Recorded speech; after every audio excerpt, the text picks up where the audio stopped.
Makanaka Nyoni, how are you? Mimi, how are you? Rufaro Mabwe, ndeipi. Let me just pin the number. 447748330801. Okay, that's our number. Jesslyn Gaviro, ndeipi. I haven't pinned the number. Pin number. Okay, Rachel Handina, how are you? Maitatenda murisei maitatenda room nyairi ndeipi. Shupi Makoni, Priscilla Nkoma, how are you? Catherine Jaji, how are you? Timothy, Mukoma Timothy murisei. Tinokutenda ine kugresa platform kana tichiona vanhu vevarume soka vachiuya vachititeerera tinonzwa kudziira. Mukoma James murisei. Benhilda, how are you? Forget, how are you? Irene Koza, ndeipi. Rumbidzai Manyange, how are you? Jasmine Madziwa, how are you? Ndakagono murisei. Maswera sei kumativi mana ose enyika. Shailet Wimbai, ndeipi. Murisei. Wedwe, shedza naiti dzidze. Nasi tatichitaure nenyaya ye-migration ne-immigration. Peace Machine ndeipi. Betty Juwawo ndeipi. Ruva D murisei. Mkoma Raymond Stella. Melinda, how are you? Maikuku murisei. Milka Mudzipurwa daughter. My daughter Milka, how are you? Dorothy Chikore, Prudence, how are you? Natasha murisei. Virginia murisei. Rachel Ridza ndeipi. Nokutula Moyo, how are you guys? How are you? I think we can get straight into our program. Yedu yechitendero yechi Kristu nechivanhu tinoita mangwana. Sorry, I couldn't get back to you last week. There is some things going on my side. Saka ndakanonoka kudzoka. Maikuda kwashe murisei. Chuma Eni, how are you? Nokutula Juliet, how are you? Saka yechitendero, definitely I'll do it tomorrow at the same time that I did it last time. Kuma 11 uko ndisati ndabuda ndopotoita yechitendero. If it means us overlapping kana ndakuenda into part 3, then we can do that. Max member, how are you? Percy ndeipi. Murisei guys. Murisei. I think we can get right into our program. Nasi Auntie Selina Vamboya, very very natural. No makeup, no nothing. It's me. Kwa kuisa angry face anzi ndaita seiko. Vamwe watotsamwa kudhara. Wediwe waraitire tipinde program vamwe vanenge watotsamwa. Ndinokuchingamidzai pachirongwa. Zita rangu ndinoitwa Auntie Selina to some, Gogo Selina to some, Mama to some. Like Milka Mudzipurwa, she will always say Mama because she is my daughter. Okay, nasitati timbotaura nenyaya migration or immigration. Tag someone kuti tidzidze takawandawo. Nhasi ndaisa post group page. Ndaisa post. Let me just go back to the post. When I do a live ndaitaka survey kangu, I usually want to go back to post. What is happening with my internet? What is happening with my internet now? Come on.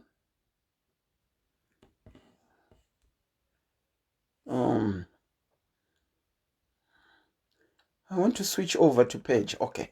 It's allowing me to switch over to page. Okay. Let me go to Sazini, how are you? Let me go to the post that I put on Makuseni. Ndichida kuona response yevanhu. Within at the moment in 805 comments.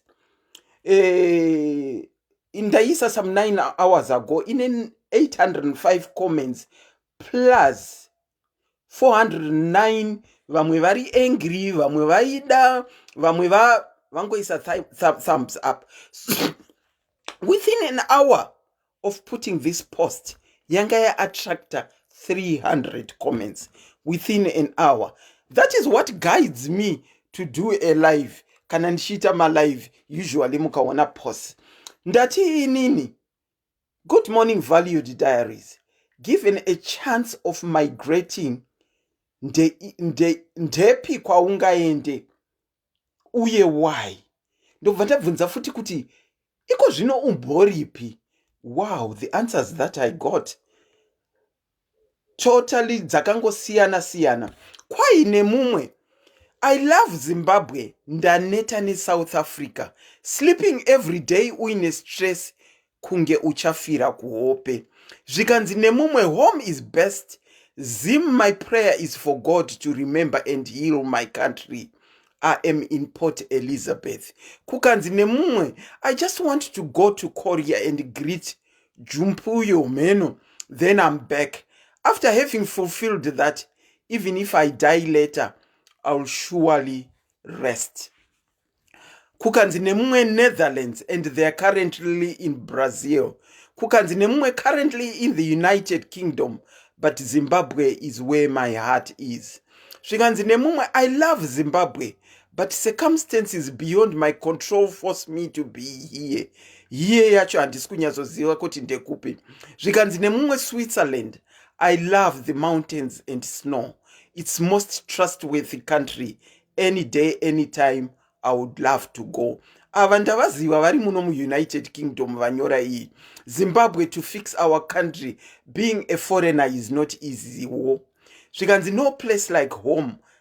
Zimbabwe is ... but I really love it, and there is peace and freedom. Kukanzi nemumwe, Zimbabwe, ndaneta neEngland. I just want to go home. And zvimwe handizoverenge. Zvikanzi nemumwe, I am in Zimbabwe. Ini ndoda kugara muZimbabwe. I don't want to be separated from my boys. Another, Sweden, America, I'm still fit to work. Age is nothing. I'm 51, but my body is too small. Vanga wakunyora havo history yava. Australia is the best. Good quality way of living. The weather is also good. Kukanzi neuyiwa ndichaverenga kwekupedzisira. I prefer kuZimbabwe. Ndakauya Johnny thinking kuti kune zviripo. Vakasara kumusha vakashanda zvomene. Aiwa, ndakutodzokera hangu. Bags are packed. Monday, I am going back home for good. Ndinodavira kuti this Monday yaari kudi, yaari kuenda. There was all sorts of comments of where people would love to be given the chance. But my comments andaona mazhinji, even vanhu vari kunze vacho vari kushuwirawo kuti dai tadzokera kumusha. Asi tine zvinotitadzisa kuti tiende kumusha.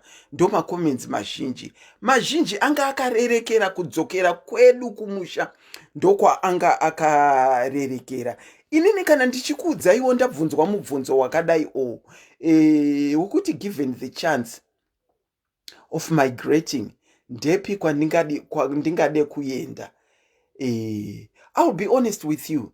Given the chance of migrating, I would migrate back home. I personally would migrate back home. Nguva yandagara muno, zvandaona, zvandaexperience nemashandiro, pakaoma hatidi kunyeperana. Tiri muEngland hayo inochemerwa nevakawanda. Asi England yakaoma, ine kudzana.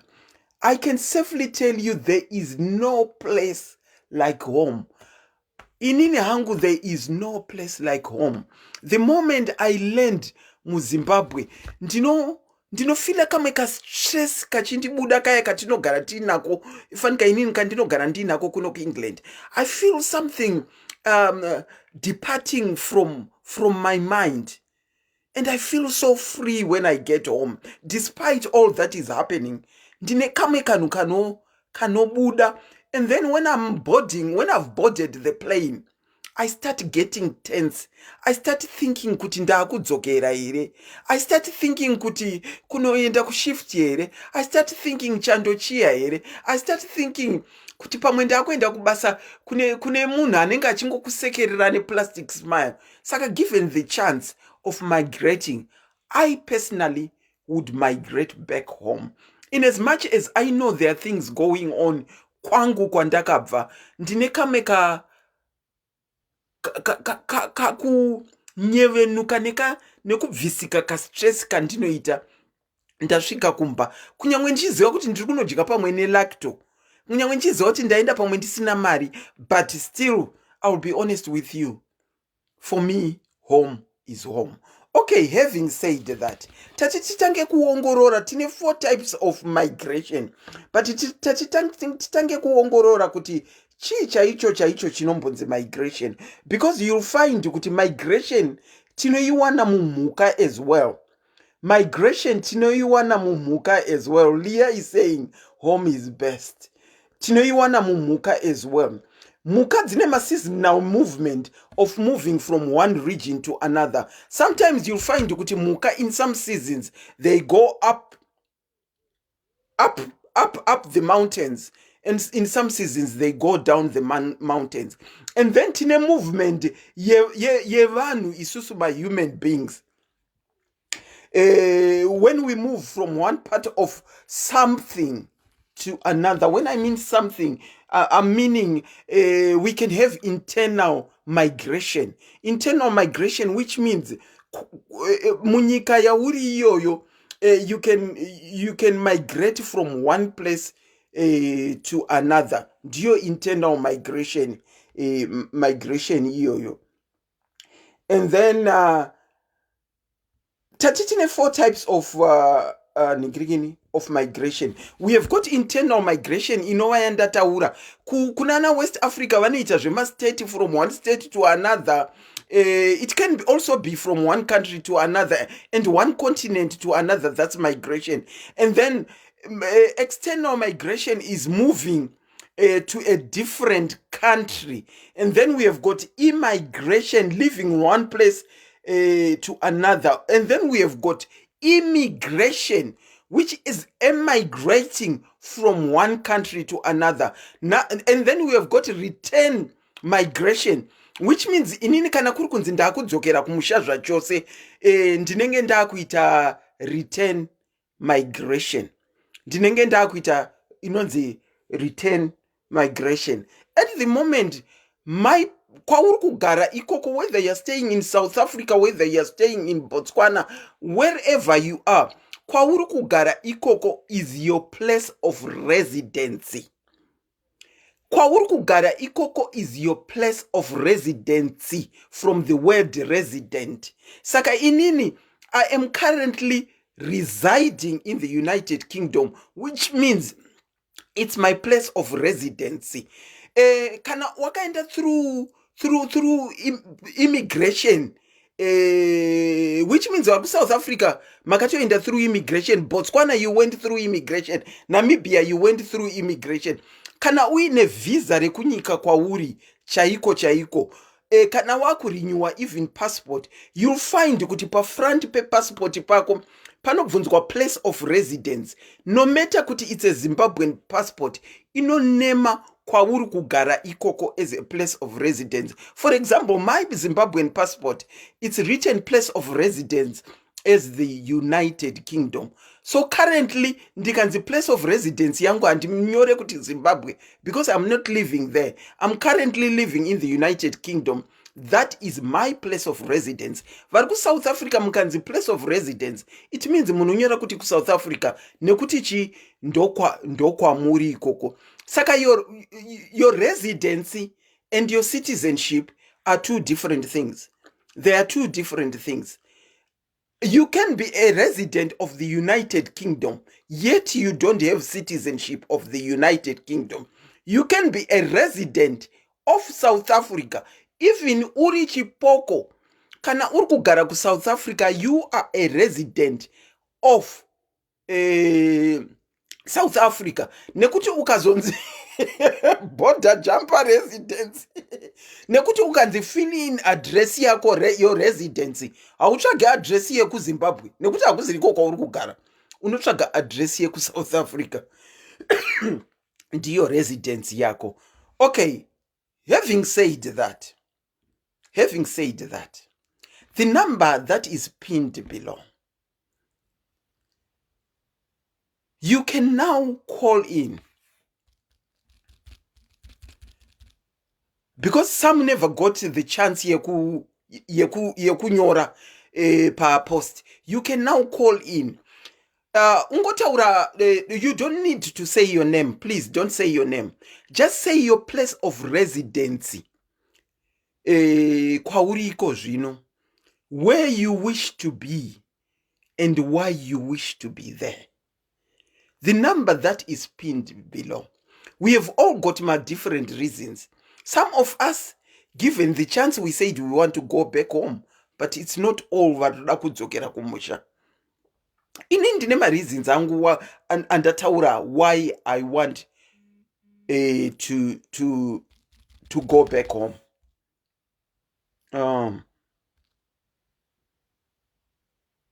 Okay, the lines are now open. You can call in and say your piece. After zvatadzidzisana izvi kuti kana uchinzi residence yako ndeipi, ukanzi residence yako hauti Zimbabwe because hauko ikoko kuZimbabwe. Residence yekuZimbabwe inotaurwa nevanhu vari kuZimbabwe chete, ndo vanotaura kuti I'm a resident in Zimbabwe. Asi ukanzi citizenship yako ndo pauchataura kuti kuZimbabwe because you are a citizen of Zimbabwe. In some countries, you'll find kuti people will mention two citizenship. Vamwe vane dual citizen. Vamwe vangagoita confused kuti anogoti they are a citizen of the United Kingdom. Why? Zimbabwe allows us to have dual citizenship. Saka you'll find kuti, I don't know about other countries. Mungangofonawo muchitiudza Australia kunobvumirwa inobvuma here dual kana kuti you have to surrender, because there are some country vasingabvume vanoti unotofanirwa kusarenda, unotofanirwa kusadenounce yako citizenship. But isusu takawanirwa yedu nyasha United Kingdom tiri resident. Some are not citizens, but they are residents in the United Kingdom. Asi kana waona citizenship, you can go dual. You can use both your Zimbabwean citizenship and your British citizen. South Africa muriko ero munobvumirwa is it easy to get citizenship in places like South Africa, Botswana, Namibia? How zvinofambiswa sei ma citizenship? And are you urikuvisita here ikoko kana kuti at the moment you are a resident kwauri ikoko? The lines are open if you want to call in. The lines are open if you want to call in and say your piece. Peterborough, anzi Daniel anetsa. Anzi Peterborough Daniel anetsa. Ndiani Daniel?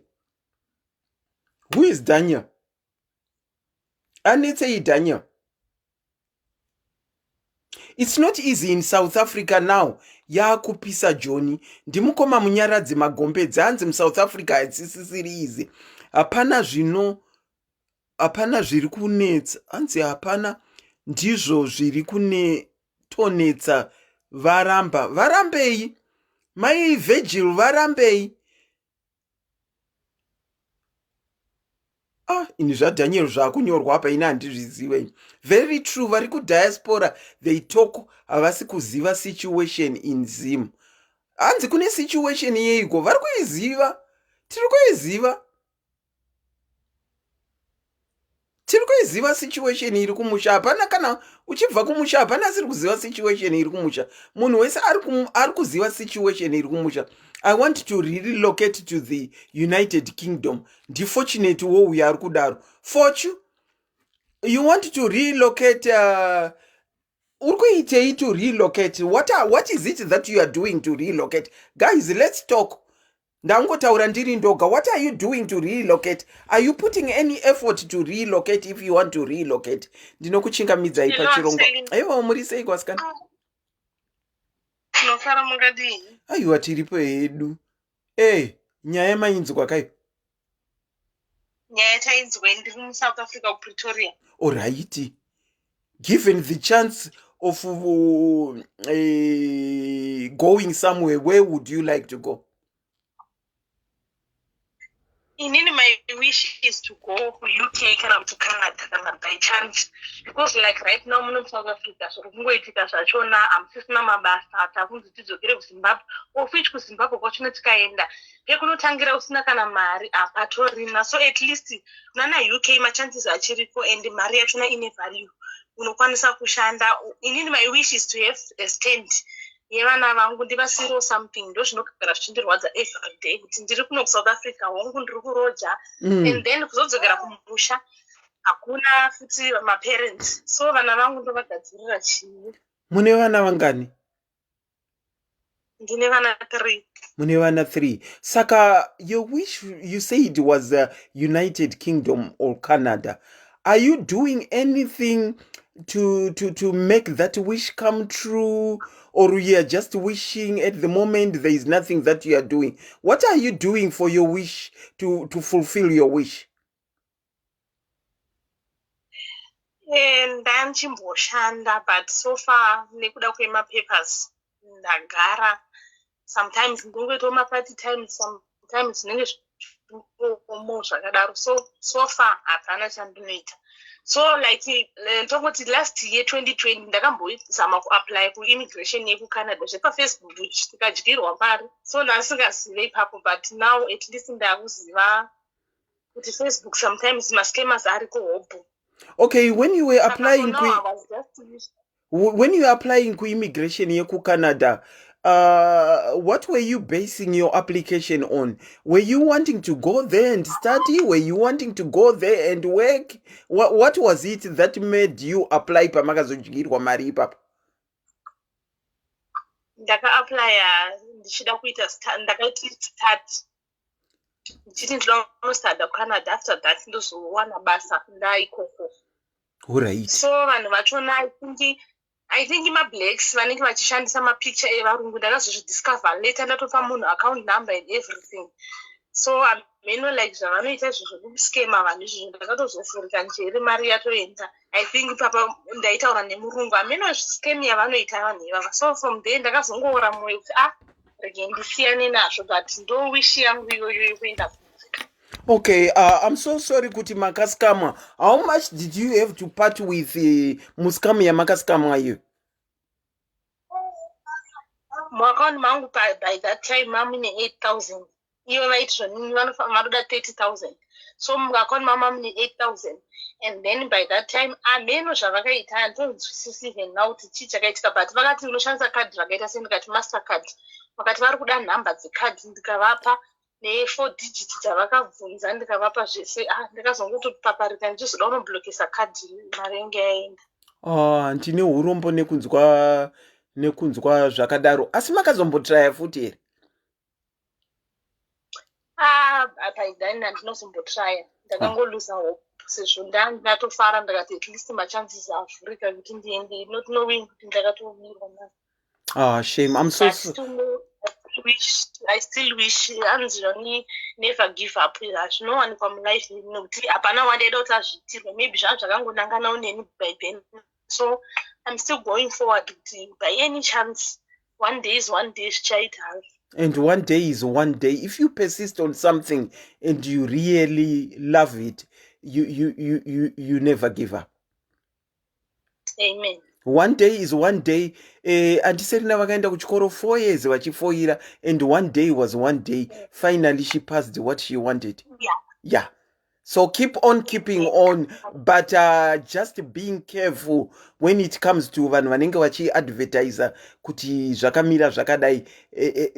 Thoroughly investigate next time. Anditi? All the best. All the best. Thank you so much. Thank you, Auntie Selina. Ndatenda bye. Wow, vane wishawo yekuda kuuya kuUnited Kingdom kana kuenda kuCanada. Vakambotraya asi vakabirwa mari. Ndinokuchingamidzai pachirongwa.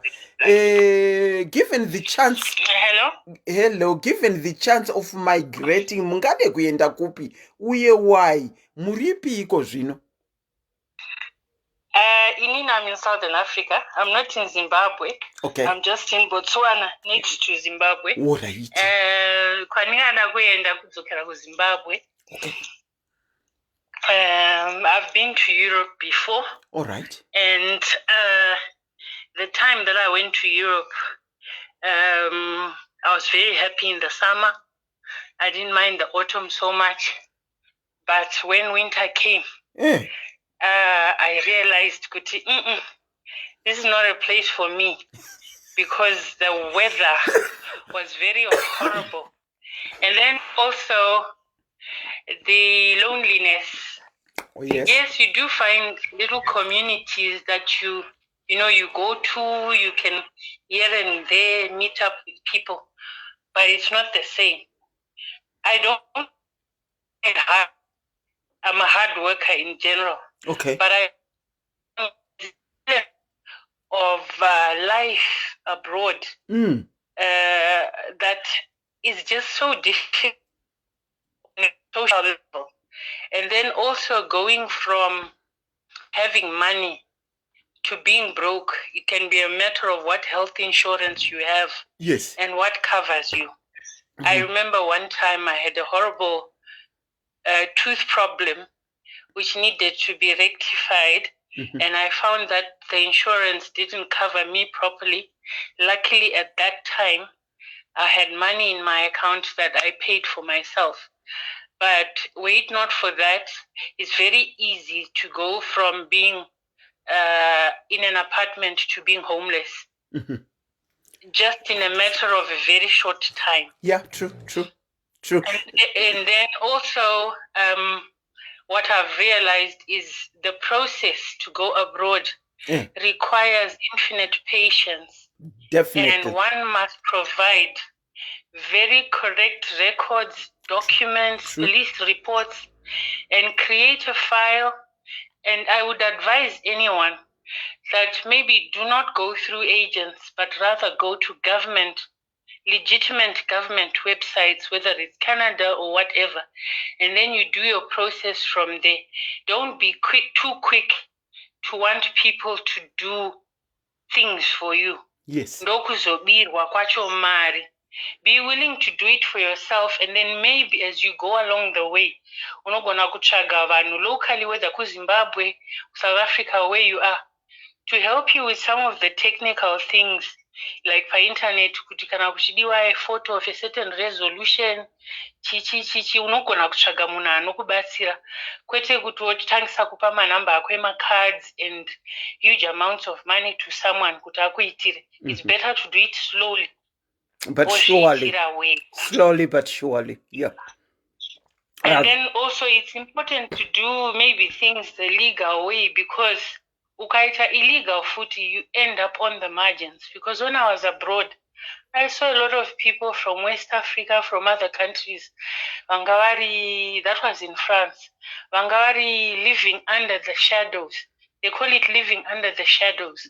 And those people who live under the shadows, because they don't have legitimate papers, it's a life of fear, and you find they are underemployed and underpaid. Underpaid, yeah. Yeah, kuno UK tinoti chipoko. Yes, saka zvinoita kuti difficult kuti munhu iyeye adzokere kumusha kwake kana kuti aite urongwa hwake zvokuti 3 years becomes 6 years, becomes 10 years, becomes 15 years. And then in the end, it's shame that will keep the person there. Kuti ndakauya, and what have I done? Ongoramba achingotambura ariko. Saka, I think for each one it's to weigh. And then also, it's also zvinhu zvaunokoshesa muupenyu. For me, frankly, if I have a home, which I'm trying to frantically finish, and chero ndikawana kabasa kadiki zvako kuZimbabwe kanondipa nezvandinoitawo pande zvandinchiitawo maybe payard pamwe, I value my peace of mind over the so-called doing well yatava kunyanyokoshesa kuZimbabwe, where we look at a lot of material things, where we compete with each other. Anechi. Sometimes you get things, but you lose a lot of non-material things that you can put a value on. But tese tinosiyana zvatinoda muupenyu, and I wouldn't judge anyone. Ane mawishes ake, decisions ake. Saka imimi, I can safely say you would re-immigrate to back home. Yes, if I were to go abroad, it would be for a stint of not more than 24 months. Okay. Kuti ndiite 1, 2, 3 things zvandinoda. Not more than that. Thank you so much for sharing. Our sister varipa line varikuti given the chance. She has been ku France vakagarwako. Havana kuwirirana nechando, havana kuwirirana nezvavakaona vanhu vachiita. Matinonzi shadowing. Living in the shadows. Living in the shadows, that's what they call it. Living in the shadow, that's illegal immigrants. Ku France hanzi vanonzi living in the shadow. Kunoku ku UK tinoti zvipoko. Saka she would re-immigrate back home. Currently she is in Botswana. Thank you so much, Auntie, for sharing. Thank you so much. Thank you so much. All right. I'm just going to try and call back Vangavachi Fona first. I'm just going to try and call back. Ndinokuchingamidza pachirongwa makadi kune vari kundifonera nenormal, please. Hello, Auntie. Hello, Auntie Selina, muri right? Musha Auntie Lucy, muri sei? Ndiripo zvangu, maya netopic yakanaka nasi. Asi mafunga kuda kudzokera kumuchakani? Hangu. Aiwa, ndachida kuti inangu for me kuti ndianze. I'm currently in New Zealand.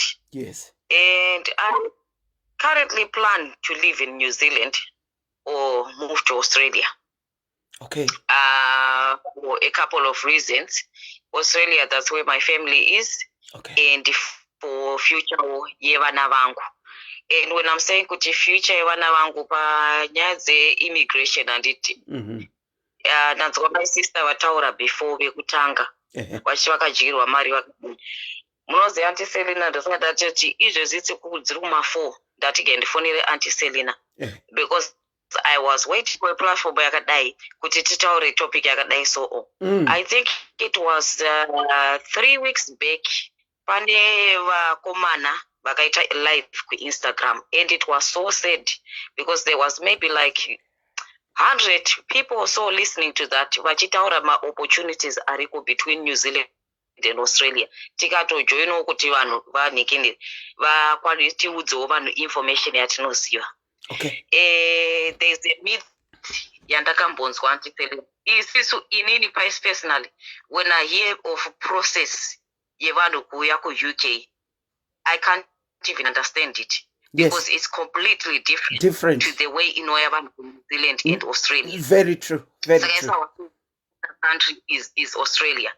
And then I remember ndichiudzawo vamwe vemugroup ratinaro rekuchikoro ndikati guys, kuno kuri kudiwa vanhu nekuaustralia. Vakati kwenyuko vanoti mamedicals ichichi hakudiwi vanhu vane chirwere. Ndikati makazvinzwa nani kuti hakudiwi vanhu vane chirwere? Isu ndo zvatinoziva isu Auntie Lucy. Toziva Australia, fanika Australia, toziva kuti havadi munhu ari pamaswiti. aiwa So we unozoti here. Saka kufunga kwenyu munofunga kuti kuno kugarisana kwatiri kuitana nevanhu kune vanhu vasina chirwere. Chirwere chiriko. Tofunga kuti vakazochibatira ikoko asi medical vakanga vaipasa kubva kumusho. Aiwa. When they do the medicals, saka guys zvazvinoita. Process yekuya kuNew Zealand and Australia inoita nge yakaoma zvekuoma zviya, but it's very simple and straightforward. Very simple and straightforward. Panoita medicals, when they request for you to do medicals, I think in Zimbabwe kune 3 doctors, I think, are selected to do medicals. Saka you don't just go to any doctor.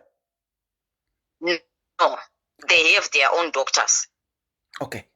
They have their own doctors. Saka vanoita full body medicals. Kuva kumusoro kusvika kusa. Hold on, Auntie Lucy. Vanhu vaMwarika, topic ye-immigration iyi, let's not be stingy. Taga someone auye kuzonzwawo tionerane. She is saying process dzinoitwa kuNew Zealand dzavanoziva.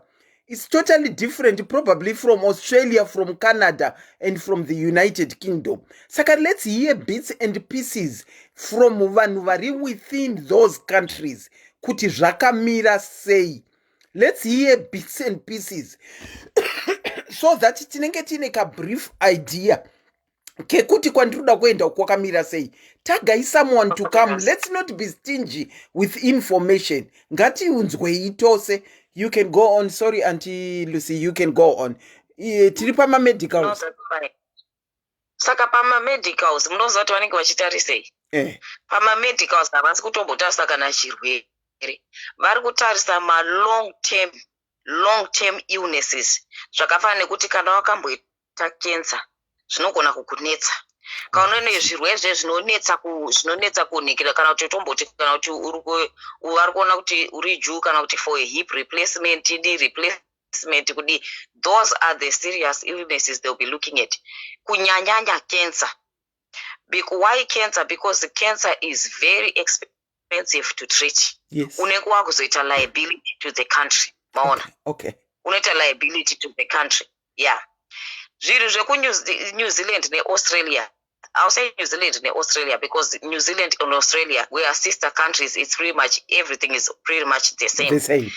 Munoza izvezvi kuri kudiwa kune ndo kana chiti vanhu ka musangoita niki data rekutedza makuwa chete pa Facebook. Zvokwadi. Upload pa status. Zvokwadi. Because mukanzwa munhu anokuudzai kuti inini ndiri agent inopa mavisa eku New Zealand ne Australia.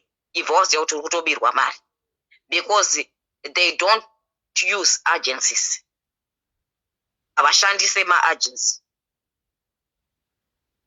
They always encourage kuti musashandise middlemen. If you go on the New Zealand, official New Zealand immigration website, kana to official Australian immigration website, you will get everything you want. Everything, everything is there. Everything is in black and white. Izvezvi guys, ndapota zvangu kuri kudiwa vanhu guys, kubva kuma-teacher nevanhu vema-trades. Ma-teacher, vanhu vema-trades nema-drivers vemagonyeti vaya ma-diesel mechanic.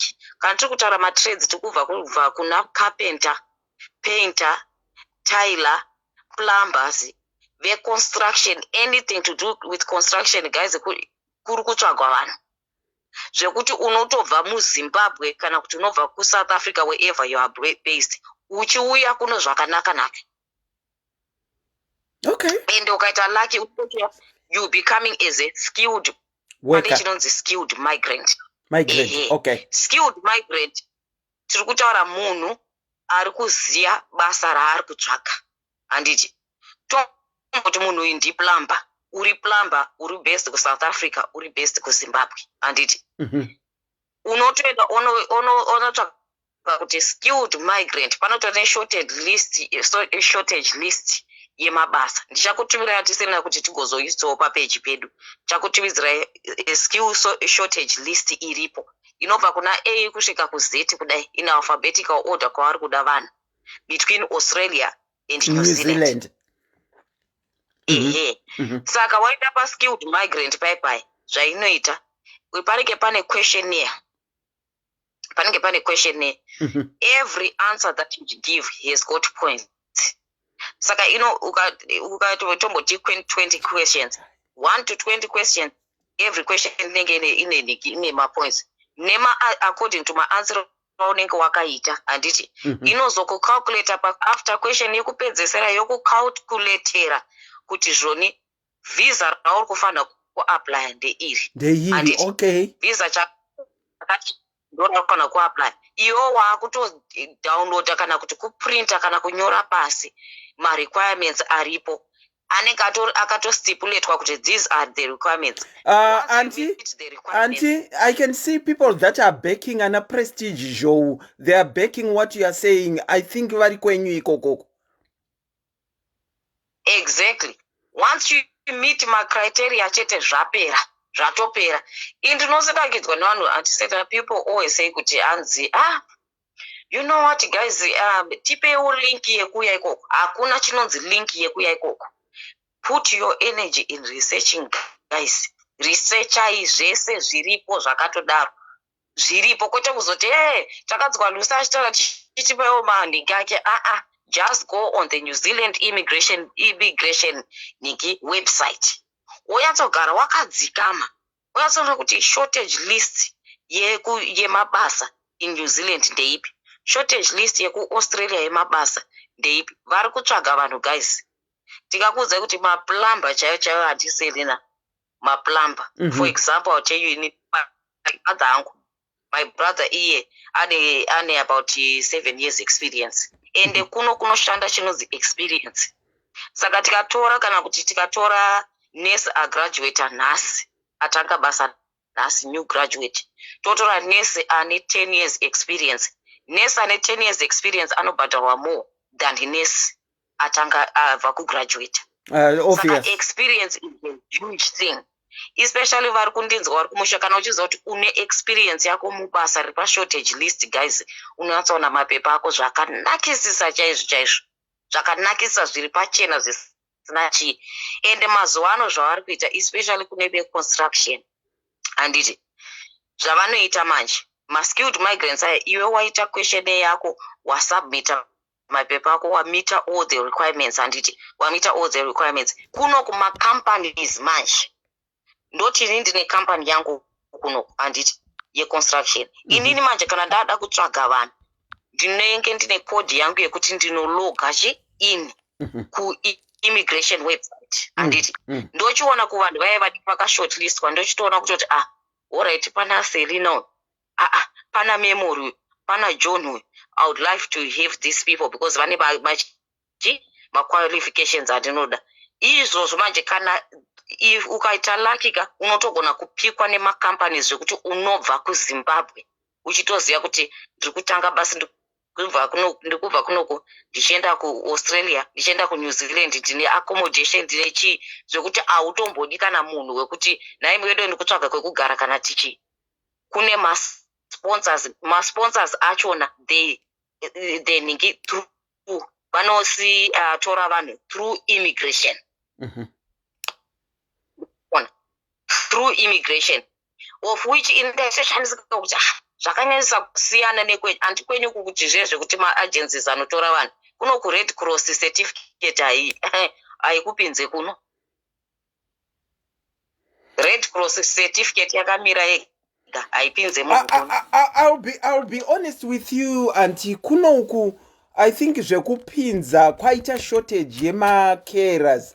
That is why they allowed that because there is a shortage. But prior to this, you wouldn't come here in a Red Cross to say the truth. I don't know. But ina ndinombozvinzwa ndatotanga kuzvinzwa manje pakuita chipata vana. Ndopa ndatotanga kuzvinzwa.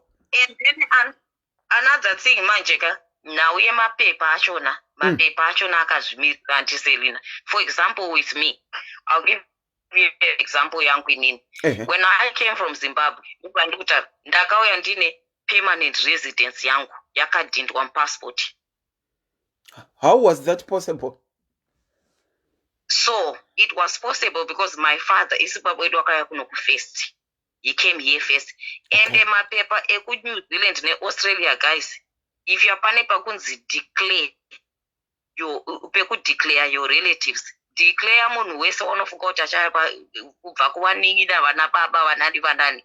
Declare everyone because ukazongonyuka kumberi uku kuti ndine munin'ina wangu anonzi Mary, unotarisa kuinitial application yako ona kuti hauna kunyora kuti una Mary anonzi cousin yako kana kuti una Mary anonzi munin'ina wako, hazvibude. Saka isusu because our father declared us, ndakatongobvawo nditori nepermanent residence. Izvezvi like kuti vana vangu inini zvandiri kuti it's in black and white. You know imimi kuti vana inini iname citizen kuno iname citizen kuno. Saka with New Zealand ukauya ukagara from the day you landed in New Zealand anditi 2 years after kana wauya ne-work permit 2 years after wakutokwanisa kuapply niki permanent residence. And then from the day you came 5 years paunosvika 5 years wakutoapply citizenship yako. Saka mape pacho zvoitange zvakaoma kuuya but once you are here everything is just clear. Saka I think Australia is a bit lighter. You are saying 2 years.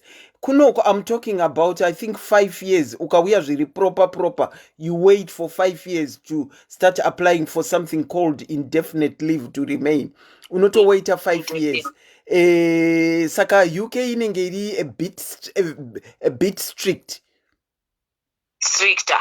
Iziso zvinozokuita pakuti vanhu vanovhunduka stereki kuti mamedicals yekuti vanhu vari kungouya antiserina vari pachirongwa vari pachii because kunyika dzese sekuziya kwamunoita sekuziya kunoita munhu wese kuti mapirisi echirwere mahara. Kwese mapirisi echirwere mahara.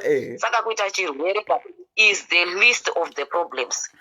Avatombotarisa zvese izvo kuti zvazodii. Inini zvandiri kuti New Zealand immigration. Saka imimi muri ku New Zealand, but you are now trying to immigrate to New Zealand. Ndokune wish yenyu yekuti muende.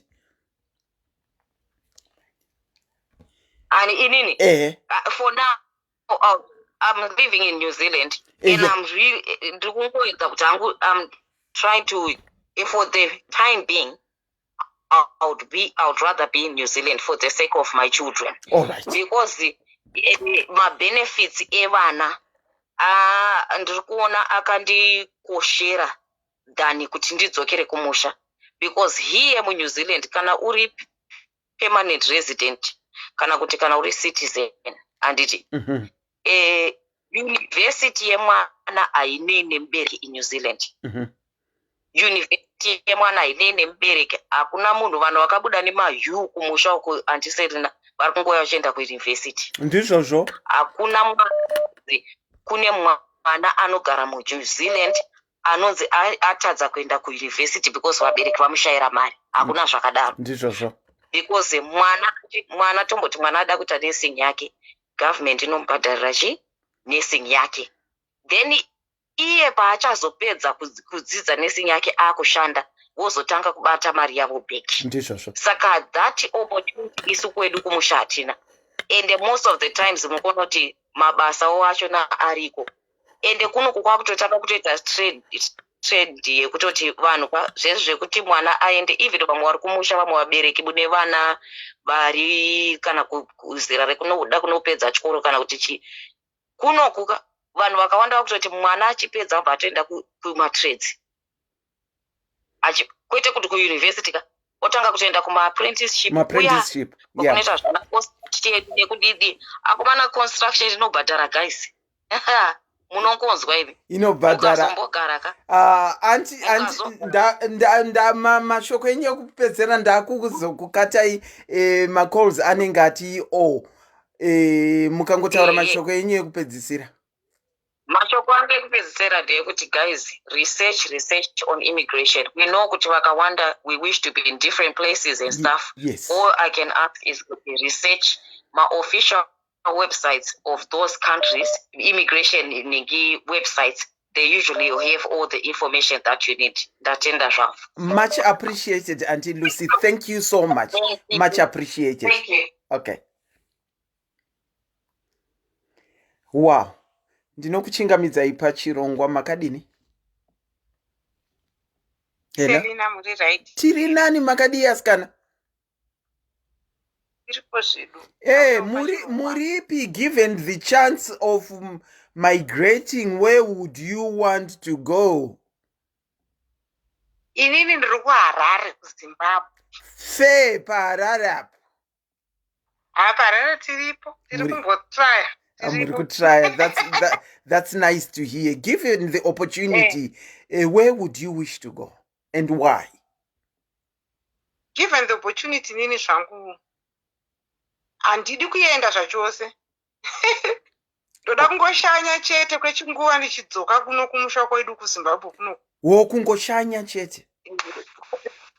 Kushanya chete. Okay. Asi kuZimbabwe kuno kundokuda singaiti. Okay, mune because Sorry? Hello? Makambodi? Why ndichidaro boss? Ini ndakamboenda. Kupi? Ndakamboenda kuUSA. Uraiti? Ndakamboenda kuUSA ndikagara ikoko 6 years ndikadzoka kuno kuZimbabwe. Okay. Officially pandakadzoka vanhu vaitoshoka kuti kudzoka.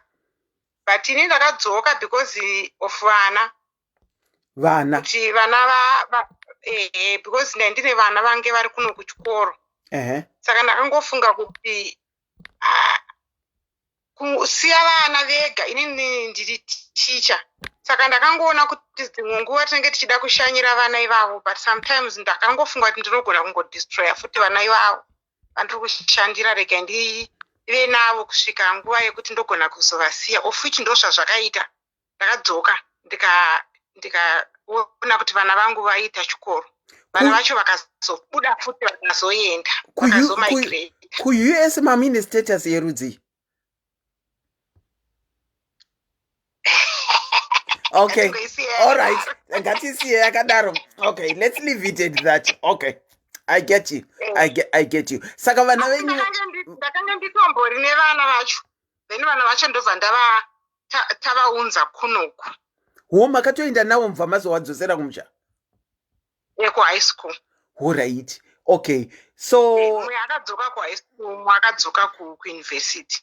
Okay. Saka anyway, vese vacho ndakadzoka navo at that time vakatomigrate, vakapedza vakabva vaenda, vakatoenda. Oh, that's good. That's good. Vakaenda kuCanada. Inini ndosaka ndichida kuti ndigokuenda, ndonyika ndinoda inini nekuti kune vana vangu. Muda unovhizitira vana, and you said it right from start kuti munongowisha kunovhizita chete. Why ndichingowisha kuvhizita? Andiselina ndakashanda kuAmerica, ndinyazoziva life yekushanda. Ndakashanda zvezvo zvekuti ndakashanda kusvika izvinezvi ndakambotiorei mwoyo nekushanda, but at the same time ndiri kuno kwacho still ndatiorei futi mwoyo nemari yacho, asi still ndinoida Zimbabwe ichi because ndakairarama time yeye yakashupa zvinhu. Saka ndinongofira kuti ndakamborara muZimbabwe nguva yakaoma kudarika yatiri nei. Ndozvandinongofunga ini. Ndozvamunongofunga. Thank you so much. Yange yakaoma. But anyway, ndoda kumbotaurawo zvangu nyaya yeimmigration iyoyi andiseli. Okay. Ndinotizivewo zvangu zvimwe zvandinoziva. Go on. Kutaurwa nasina anti yekuNew Zealand izvo. Go on. Ndoda kuadvisewo kune vamwe vari kuenda kuUK. UK fine, kana an opportunity yekuenda kuUK. It's okay, endai. But kune imwe futi road yakavhurika yekunanga nepaCanada as well. Almost the same neUK. Iyoyo yemadriver, iyoyo yemacareworkers. Okay, paCanada. But problem iri kuitika nemaZimbabweans ndeyekuti maZimbabweans tinoda link ndosaka vachidyirwa mari. Tinoda link. Iri kutobvunzwa mucomment section anti veNew Zealand vataura vanhu vanga kutoti tipeiwo link. Yes, inini handiselina ndiri kumagroups ane madzimai ekuti inini whenever I get information I share. But dzimwe nguva ndinosvika dzimwe nguva ndodzupura post yangu so ndatsamwa because madzimai vanokuataka ukavapa zvinhu zvine chekuita neimmigration straight fair havadi, but masystem anosiyana. Vanhu zvavasiri kuundastanda ndezvekuti kuenda kuuk system yakasiyana nekunew zealand, australia nekucanada. Very true. Zvakasiyana. Very true. For example, ini ndoda kutaura zvekucanada. Kucanada is a lot because I like sharing with women, because inini ndinotoriwo naro visa reikoko. Saka anytime any minute ndogona ngoti boom ndorova road. Saka I've been through the process yekutsvaga mavisa iwaya ndoziva. Saka I always tell women kuti I share what I know. Saka like izvezvi handiti pane process yekuenda kucanada. Kucanada kunoda care work. Iyo vana red cross ivava vacho vari kudiwa. Ana red cross ana St John's whatever care certificate, I guess kana uri kuSouth Africa vana chilton menekoko vese vaive kana kuti waitaka namacourses ayo ekuuk anechigona kuti unobhadhara £70 and you do online. Care certificate. But vanoda experience, and it's such a important answer about because New Zealand has experience. Yes. They also want experience. Yes. Then pamwe parikuita hondo neZimbabweans, especially veku vanoda zveku UK ndo parinetsa because kunodiwa IELTS, but vanongofunga kuti IELTS ndiyo imwe chete IELTS dzakasiyana. Ndine mumwe mukadzi wandakataura naye nezuro ndichakuudzai zvaakandiudza zvaari kufunga mind make imomo zvakandishoka kuti who told you that? Saka IELTS yeku-UK IELTS yeku-UK IELTS yeku-Canada IELTS yeku-Canada. Hold on auntie. Anyway, ndinoda kuti muvhurisise nzeve kana anti vari kutaura zvavari kutaura. Varida kutiudza nezvemaenglish akasiyana nekuti vamwe venyu muri kunobondera kana muchida kuuya kuuk muchinonyora english dzisiridzo. It's not kuti english is english. Kana iri yeuk iri yemacarers, you have to write the right english, otherwise uchanoproducer english isiriyo zvikabhamba. Ndina anti vandaitaura nawo nezuro. Unfortunately I can't bring her kulive kuti vasheye vandishakuudzai zvatakadiscassa nezvavaifungira ivo mumind mavo. Zvakatondishokawo kuti pei yamuri kutaura muri kuinzwa nani iyoyo. Kana doctor haatambire pei yamuri kutaura iyoyo, junior doctor achangotanga hatambire pei yamuri kutaura iyoyo. Endererai mberi nemaenglish. Mati english yekucanada yakasiyana neyekupi? Yeku-UK iri kunyorwa nemaNSAID yeku-UK yaka yakasiyana neEnglish iri kudiwa futi for macarers ekupi Canada. Eku-Canada yakasiyana. Canada inongoda IELTS general ndosara rayo chetero nongonzi IELTS general. Vanhu vanoconfusika because dzese idzodzo dzinonyorwa kuBritish embassy kuBritish council. Sorry, kuBritish council inongori center yeIELTS. Isende IELTS yemunhu arikuda kuenda whatever country, but unonyora the correct English iri kudiwa kunyika ikoko. Kunotori mamwe like uchida kuenda kunana Canada uchinoenda zvechikoro kunodiwa IELTS academic. Handiti manesi vane dzavo, vamwe vanhu vese vane dzavo, even uchida kuita zvemapermanent residence zvemanhingi citizenship vakaita IELTS academic unonzi dzokera futi unonyora IELTS general because ndo yavanoda for that. Saka vakuisise kuti iri kudiwa yacho ndei. Canada vari kuda zvinhu izvi, vari kuda red cross or whatever certificate yek experience IELTS general. I think UK IELTS general yakanyorwa kunzi IELTS general training pamusoro, if I remember very well, because ndaitotaura nemukadzi nezuro. Yakanyorwa kuti UK immigration UKIV VK whatever manje unonzi IELTS general chet. Canada IELTS general, UK IELTS general, UKVI general training, something like that. Yeah. So what happens now? And Selina, what happens now? You see, zvinhu zvekunyika idzi zvinoitwa pa ndiri kukunzwai. Vanga vakutiexplainera zveshuwa. I've discovered kuti vamwe vari kunonyora English isiriyo. Unfortunately vamwe vari kunonyora English isiriyo. Yanga yadropa handizoti chii chancha iyo English yenhingirikiri. So what is happening now ndekuti unoenda ukaita IELTS ukaita experience auntie let's hold on. Hello? Let me put a disclaimer whilst we are discussing. Tiri kudiscussa pano, but kana iwewe wabva tora zvatakati tichidiscussa uendewo kafanika kana iri UK enda pa www.gov.uk wotsvaga immigration. Go and confirm yourself. Haikona ungotora zvataurwa uchiti ndizvo. Haikona ungopiwa malink ari kucreatwa nevanhu uchiti ndizvo. Zvataurwa naAuntie Lucy. Go and research and look at my different immigration rules and regulations of a particular country that you want to go to. Namo yedu vazhinji ndekuda kungoudzwa zviri kuitika nemalink. Ukangotaura hanzi ndijoiniseiwo group nekuda kupinda magroup stereke. We are too lazy to find information on our own. Hence vamwe muri kunonyora English dzisiridzo. Auntie, you can go on, auntie. Okay, mateta basa maita disclaimer nenyo ndikutoita disclaimer. Zvinhu zvese zvandiri kutaura chazvakanakira zvinhu zvatiri kutaura izvi izvi. Sevi zvinhu zvandiri kutaura zvekuCanada izvi izvi. Vanhu musanoitsvaga anyway information.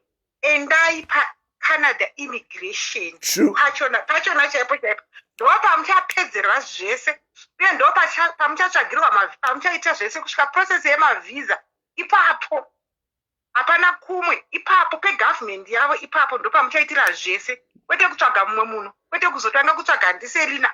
Ipapo ndo pamuchaenda. Mazimbabwe usimbe havadi kuisa mari mufoni kuti vatsvage. Vanoisa mari mufoni kuti vateerane nemamwe malive, asi zvine basa havadi kuisira mari. Saka vakaenda ipapo kana vane nhigirini plus kune inonzi Wales kuCanada, kune inonzi Wales evaluation. Saka ivo vanoti ivo munhu anoenda kuCanada kuchikoro kunoita izvozvo zvemadhiraivha nemakereka anofanira kunge minimum education yakeka high school. Vanoti high school diploma, which is O level redu. Saka ivo kana O level chete. Kana wakangoita O level chete usina kuita degree, unongonopiwa certificate. Unongoenda kunonzi kuyuku kuzepse woendesa certificate rako kuWales ronoevaluata. Vanoziva maevaluata vanoita kuWales vobva vakupa result yacho. Kana wakaita first degree kana masters kana unoendesa the highest yechikoro chauinacho ndo yaunoendesa, asi kungoteze bottom line kana usina kuita O level hauzviiti. You can't go there. Kana usina kuita O level forget. Ukwanise kuenda because minimum yao high school diploma. Handiti muri kuzvinzwa wada kuenda Canada. Hakuna kana usina kuita high school diploma.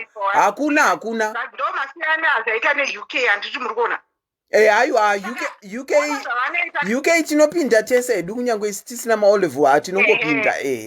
Saka mona kana waunganidza zvinhu zvako zvese zvikaita wochipinda manje because like izvezvi soka vakatoenda paimmigration. Pane imwe kuUK kuCanada kune zvemaprovince. Kune imwe province so hanzi inonzi chiemere nechizita chimwe chiri fani. Vakaenda paimmigration ipapo vanozviona yekuti unotoisa profile yako zvinhu zvako sezvozvo zvewezvisa. Iyo mind iri kutotora izvezvi ndevanhu vakatogadzirira kudhara. Saka vari kutotora ivo maningi vanongotora vanhu vakawanda kana 2001 go. Izvezvi vatoopenera vanhu vakatoita zvinhu zvavo kudhara, vane madocuments avo vakutoisa chiprofile. Saka vanoisa profile iyoyo kuprovince sekuti kana kuri kuUK sekuti London ndo iri kutora. Hazisi zvokuti hakuzi kwese kwavanenge vachinhigirikira vanongoisa kuri kutoreka chete. at that particular moment. Asi vanotozvisa pai kuimmigration kwavo ndokwazvinenge zviri. All right. Information dzese dzinenge kuimmigration kwavo. Saka izvozvo vakatoenda paimmigration iyo vachatoona kuti kunoti company iyo ndikuita nezvayeka province iyo yakatovhurira. All right. Saka vanhu vari kukanda. Saka unobva watoita sei? Unobva wapikwa. Ukapikwa ipapo manje uine zvinhu zvakakwana. Ukapikwa wakutoapply for permanent residence. Sezvaitoona handivai kuti kuNew Zealand kuenda nepermanent residence ndozvimwe chete futi.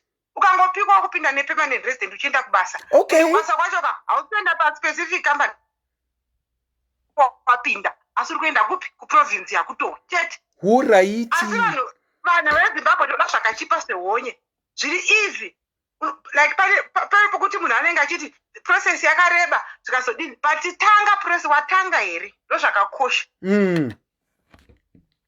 And also when we talk about English, you need to not pass rate. Zvingonzi chero wanyora English uno apply. Look at the website kuti vari kuda pass rate yakaita sei. Seipapo pandaiverenga iyo yachona yange yakatochipa yaitonzi 4 point. Angakoniwawo 4 point yakaita orefurundia. Okay, yainzi 4 point kwenyu kuCanada. Look at the pass rate as well. Hazvirevo kuti ukaona 1.0 watoita zvekunzi unoenda ba vane unotoda kuti utsvaye kuona yakakurisisa yacho. Thank you so much. And vamwe vari kubvunza kuti ipapo futi vakaenda paimmigration ipapo ka ini ndinotsvaga ndimboverenga zvangu ndimboitirawo vechidiki ndakura. Ndakaona futi kuti vanenge vari kuvhurira futi muna November zokuti kuna vanhu vakutomhanya vanoteera zvekumakandirizi kuna vakutomhanya kugadzira mapepa kuti vazomapinze munani because muna November vari kuvhurira inzi chiko ngavaende paimmigration iyo vanoona kuti kuri kuvhurirwa chii muna November.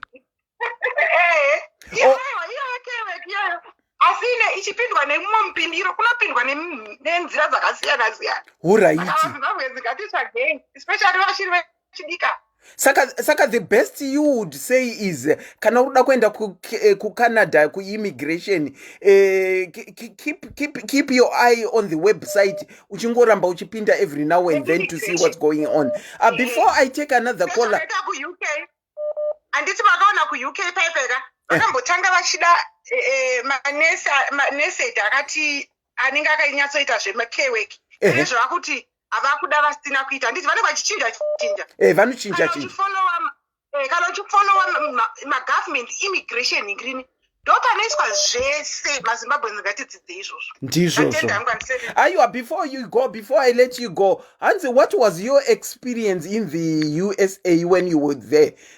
Zvinetswa zvamakawana zvakanaka zvamakawana. What did you not want about it? What did you think was bore about it? Inini ndakada zvevana zvechikoro. Wow. USA chikoro was makeke for vana. Okay. Asi kuti zvakaita mwachanga ari mukomana saka vakomana kana vakuenda kumusoro unenge uchiona ndozvakakosha kuti unenge uchitarisa kuti zviri kunyatsobhalansa here. Ukaona zvisiri kunyatsobhalansa unenge uchingoona kuti uri kuzvifarira here. Alright. Saka otherwise chikoro vana exposure I liked it. You liked it. Kozoti kushanda like inini ndiri kunonzi kuita izvo zvehealth handiti ka field iyoyo medical field.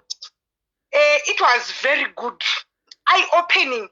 Zvava zvokuti ka ndikatoona kana kuti zveRed Cross zvakasiyana kure Red Cross dzekumusha dzakasiyana toti vari kuUK zvakasiyana like zvinoitwa zvecare work inoitwa nechikoro chaunodzidza. Of course like kunoku kuZimbabwe vanonzi ma3 months unoshati ma3 months aendechi because uku ukoko 4 weeks theory 1 week mongondoona kunursing home watone certificate. In the UK kunyangwe ukauya kuUK expect ongoing ongoing training, ongoing online courses that you have to do. Don't think kana waita izvozvo watopedza. Every company yawapinda unotangidza kutrainwa. Every company yawapinda unotangidza kutrainwa because unotrainwa according to nezvinoitika ipapo. Sendaishanda muhospital. Unotrainwa nezviri kuitika ipapo. It was an eye opener and ndakafara ndakanakirwa. Ini ndakanakirwa to the extent yekuti say danger iyo yandakazoona tinoita burnout. Saka ndakaneta. Unonakirwa nemari uchishanda mashifts.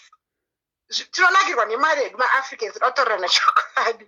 But of which it's an advice yandinopa ndosaka ndichida hangu kuti vanhu kana vachienda kudiaspora if it is possible ngavangoenda vari family because ukasenda uri family uchashanda semunhu asiri normal uchingoshanda because unenge uchida kuti mari kumba mari kwakati and at the end of the day unokwara muviri. Very true, very true. Auntie, thank you so much for sharing. Thank you so much for sharing. Thank you. Maita basa ndatenda zvangu. Bye-bye. Bye. We are talking about migration/immigration. Are you okay kwauri kana kuti given the chance pane kwaungada kuenda here? Ndinokuchingamidzai pachirongwa. I could see you are burning to share.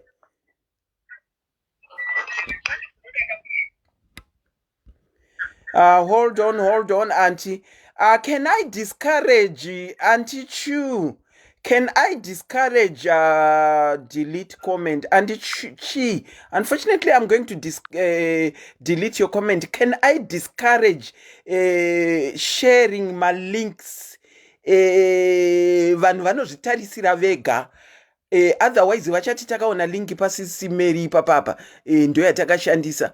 Ndaisa disclaimer. Saka we are please do not put any links. Munhu ngaende anoklika Canada immigration. Ada kuenda kuAustralia enda unoklika Australian immigration, USA likewise. Ndati kana ukuda kuuya kuUK nekuti ndiri muUK kudhara www.gov.uk wotsvaga immigration and you look for information yourself. Let's learn to read, not kungopiwa ma links every now and then. Ndezvekutoshandira kuti uzvitsvage nekuti hauzouya uchiti ndakaona paAnti Serena ndivo vakasiyirei munhu achiisa linki panapa kuti tifollowe.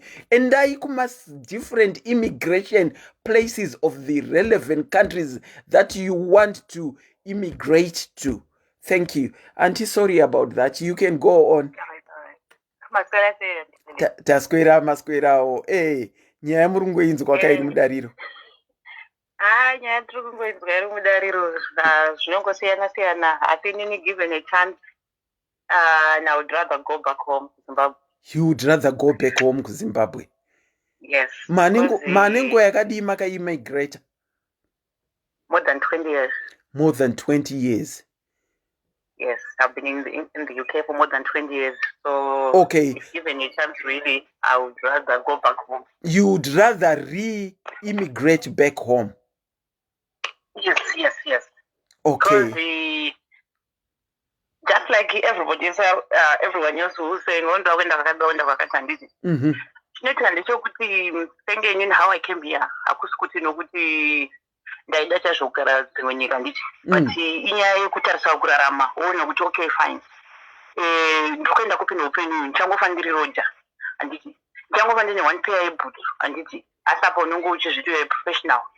So this is why I ended up kuendawo kwadi kwataitsvakwa. I'm a qualified nurse anyway. Okay. So that's how I came here. All right. Saka handizivi kuti I don't know, I think something happened on the way yokuti ndakangoya ndinoenda kubasa. Even if I've been here 2 decades later, asimpungwa manguka ndichingori nakasungira ngo ndakaita sei ndakaya kubasa. Tese. But mpungwa manguka muchingori nakafunga kuti chi pane kwanichadzokera ndakaya kubasa. Tese. Saka I think I've failed myself because I've totally failed to accept kuti maybe I belong here now, or I should belong here and forget about home. Ndingori nekwanongogara ndichingondwa kuti kune kumba. There's somewhere where I belong. Where even if in a namo, even if in a chi, handiti handisi kuti ndoi chinonofarira kugara munhamo kana kuti chii, no kasi riri kuti unono you breathe a free air yokungofunga kuti zvona am where I belong. Zvakangofanana sora hangu pa example isina basa, zvakangofanana kana une small house nonge uri mukadzi wokutanga, uri small house, no matter wazobatwa zvipi unongori nekapfungwa kekonzviti what, I don't belong, this person doesn't belong to me. Saka muri kuti kana takaimmigrata kudai o tikauya kuno pane kafeeling keungoita kunge uri small house, you don't belong. It's not feel like small in that sense, but ndinongotaura kakutika nyangwe zviri kuita zviri kukuitira kuti this is it handiti. But pangori yakapfuka keingongoti I don't belong here, just like ndisakanda pangu example yesmall house ungoti nyangwe murume munhu akakubata zvakanaka sei unooneka pfungwa cheingoti this is not my this is not my person, And Auntie, I would want to agree with you in what you have said. You don't feel like you belong. Even mabasa matino shanda umo, they try by all means kutirakidza kunge takangofanana tese, but pane kamwe ka 60 cents kanokurakidza nekukuudza kuti panapa I don't belong. Even hangu even ndane ndakaona citizenship by default, pane kamwe ka feeling kaunongorakidzwa nekaitiro kanongoita vanhu vemo. Renew my passport, from red to green to whatever the color now. But still, you still think you could, what, you just do not belong here. Because there's no kind of good can all come banditi. And this is Angola, no South Africa, maybe but like can all South Africa or Pakistan or Temanditi. Maybe also you can maybe we know to offer a accent deep in romantic. But it's different from here where young women are going to anogona just your skin. Nokuti angatega udakumukana zvezvokuti totara kuti hanzi hakusina racism, because ukamugara ukanazozvinzwisaka pane imwe iri racism iri deficient iyo yokuti wega hapana nokuti chii, hapana nokutaurira mashoko akaipa, hapana nokudi, but pane kangu kakunyemwererwa kana kakuzvinyirirwa kwaunoti ako ndangozvinyirirwa pa, but handakuzvinyirirwa from deep down. But the problem ndeyekuti nhamo yakatipusha kubva kuZimbabwe ndeyokuti we just coping with this tichiona ngezviri normal, but kuti varaidi chaushakwa antika deep down chapuchapuka unazozwa kuti daiwa asisi. Wow, Saka, given the chance, you would wish to re-immigrate back home? Yeah, I'm actually in the process of actually going back home. Going back home. Actually, I remember 15 years later, because when I came over here, then I was doing 5 years. In Dagao and 2 years. Ndaka nchingozvingoshanda 5 years saka you find kuti pandakauya kawantika ndopaipo kuti waenda mumabasa 3 uchienda kunight wobva ikoko kuenda kune day kumwe wodzokera kunight kumwe uchita 12 hours usati waningirina 12 hours shift usati wadzokera kumba, handiti une pfungwa dzekuti ndinotoita 1 2 3 chi ndira kudzokera.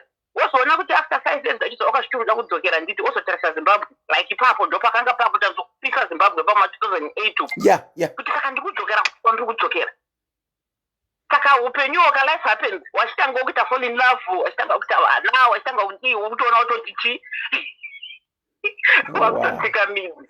Well, I told you, thank you. I would love, I think my kids will even be happier. Yeah, I know Zimbabwe kune ma situations ariko kuti people are struggling in like some systems ashina medical and stuff. Things are not funny. But you need to I've spoken to my daughter. I've got a little girl who's about 9. And was spoken. And I know kuti kuri kutokera kumbaka.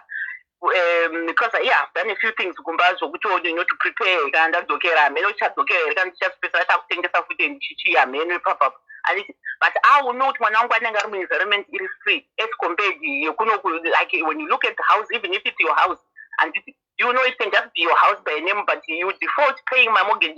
The bank will take the house. It's not even yours, like permanently. Kushika wazo ita pay off. And why ita pay off na unengo ni makore mangani. Unengo wato kure mwe. 30 years. You pay it off in 30 years. Not only that, imba yokuti ungotarisa kona yako ochoka utarisa kona yako mwana angori ne4 corners ungotamba hakuna kana kuti uzobuda panze. Yes, maybe there might be a little garden that is kana uchigara pamba kana uchigara maflat ito rimwe nyaya. Saka tinangozvi unonzoti kuzvisimbisa handiti, but tiri kuita kuti zvisimbiseka inhamo yapinda Zimbabwe nesituations dziri muZimbabwe, but kuti aradika home is home. Home is home. Well, and home is home. Nyango akaenda kumba ukanodya sadza nemuriwo chaiwo usina kana nyama ka. Inini hakugoni kumba ndichingwenda kunonovhisitaka. Wewe unatsonzwa kuti panapa ndiri kunatsodya sadza riri kunaka kwete zvana aiwisa zvokuti unoshaya sadza rachina mangwana renge rakubuda mvura ukaripisa whatever. Handiti unatsonzwa kuti ndikudya mavegetables akakurira muvhura ndinoziva. Saka inini hangu given an opportunity hangu inini ende ndikasvika pandiri kufungira inini ndiri kuenda kumba. Auntie, thank you so much for sharing. I wish you all the best. Kana matanga kurongedza paya maku fulfilla ma wishes enyu amuinayo. I wish you all the best. Thank you so much for sharing. Ene ndongokundira kuti ava vari kuuya ava maybe nevari kusara kuti please vari kuuya ava musavese under pressure because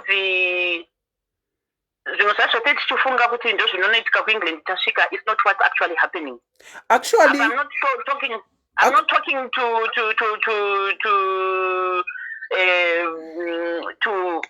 some sponsors and whatever, but zvamuri kuudzwa kumusha musati mauya kunoku, it's not what is actually happening wazosvika on the ground. Saka vanhu vari kusiyiwa kumba uko musanyanyomba mazonyanyotarisira because vanhu vari kuuya kuno kuka they have to actually come and find their ground because zvakaoma mahours avarosvikopiwa kuno akaoma marent avarosvikokunze vabhadhara pa vachigara vakawanda paimba yokuti maybe uri wega mari yavari kubhadhara iyo ndiyo kutobhadhara imba iyoyo kuri kunzi kuirenda wega. Saka until they find their ground imbo varegererai zvakatongooma. Yeah, very true. Well said, Auntie. I think ndichaibata futi ndisati ndaenda. But whilst you are there, let me call out to the people that have made it to come and do basa reke. Chinonetsa ndechekuti vakauya panapa vakange vakutaura experience dzavo. Unonzwa vamwe vakuti muda kutidzivisa kuti tiuye. They don't want to be educated and get the highlights of what to expect. They are quick to say kuti muda kutidzivisa regai musatiudze, regai tiuye tigozozvionera tiri tega. Thank you so much, Auntie, for sharing. Aiwa tinotenda henyu aiwa kana vari kuuya uya henyu uya but uya makagadzirira because zvamunoudzwa izvi it's not all rosy. And you have to come and you have to work. And pakazona masystem acho because takajara kakungonotambidza $50 kuna landlord zvatopera. Pachauya ukona masystem acho ana cancel tax yekuti bhiri remagetsi ene magetsi akakwira zvingamboite negasi rakazvimirira rakadai, magetsi akamira rakadai, gasi rakamira rakadai, cancel tax yakamira yakadai, rent yacho yakazodai. Ndopaunozoona kuti zvina kumira musha. Ndiri kutoona one of us admin ari kutaura kuti tozvionera tauya ikoko Auntie Selina. Auntie musati maenda, sorry, excuse me, musati maenda, you are in the nursing fraternity.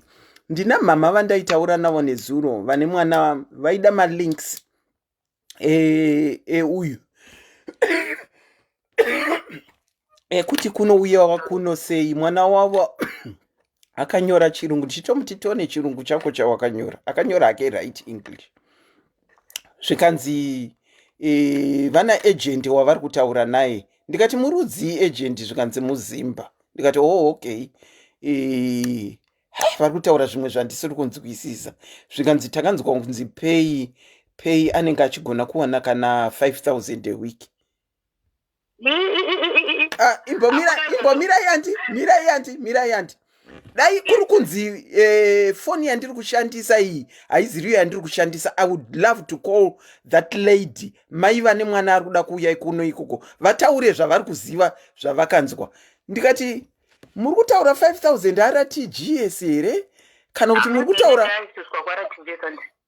aiwa I thought I would ask because ndakati 5,000 per week yei zvikanzi yemakera. Ndikati makaudzwa nani? ndikati do you know the starting rate yanesi achangobva kutraina? Do you know? Ndokubva ndatsvaga nesi achangobva kutraina, kubva ndataura naye. Mari yavakanzwa yekuma 1 point neyevaitaura. Ndikati mamaka, kana muri kuexpecta kuunza mwana muchiti expecta kuti achange achiona kuma 5,000 a week ka, muri kuexpecta zviri wrong. Munoisa mwana papressure. Kutengesa mombe, vanhu vari kutengesa zvinhu kumusha kwachifunga kuti within 1 month zvinge zvadzoka. I'm telling you, vanhu vari kupiwa ma 400 pounds uchinzi tabata rent, tabata chii. Saka uyai henyu makagadzirira vari kuda kuya kuEngland. Hatisi kumbozvishoropodza, aiwa uyai wedu wemukana wamuka uyu. Ndikati mama mwana, because aivepo mwana, ndikati mama, mari dzamuri kutaurwa kunzi mwana anenge achiwana pawiki ka, dzimwe dzacho kuma live in care anogona kudziwana ikoko, noti kuma care ekupinda manhingirikinu. Ndikati agodhokuta here, kunyange dhokta vamwe havatione 5,000 yamuri kutaura, agodho. Ndikati a week futi, ndikati 5,000 4,000 pamwe ndidhokta per month not per week.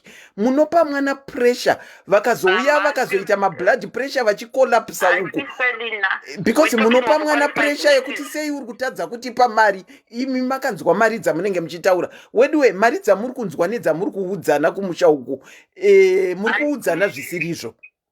Talking even of qualified nurses vakumhanya nema-agency chaiwo. Titaurirei tinzwa. Then you talk of a carer. Asi auntie, from your nursing fraternity, starting salary ya nurse achangobva kuuni iri approximately mari?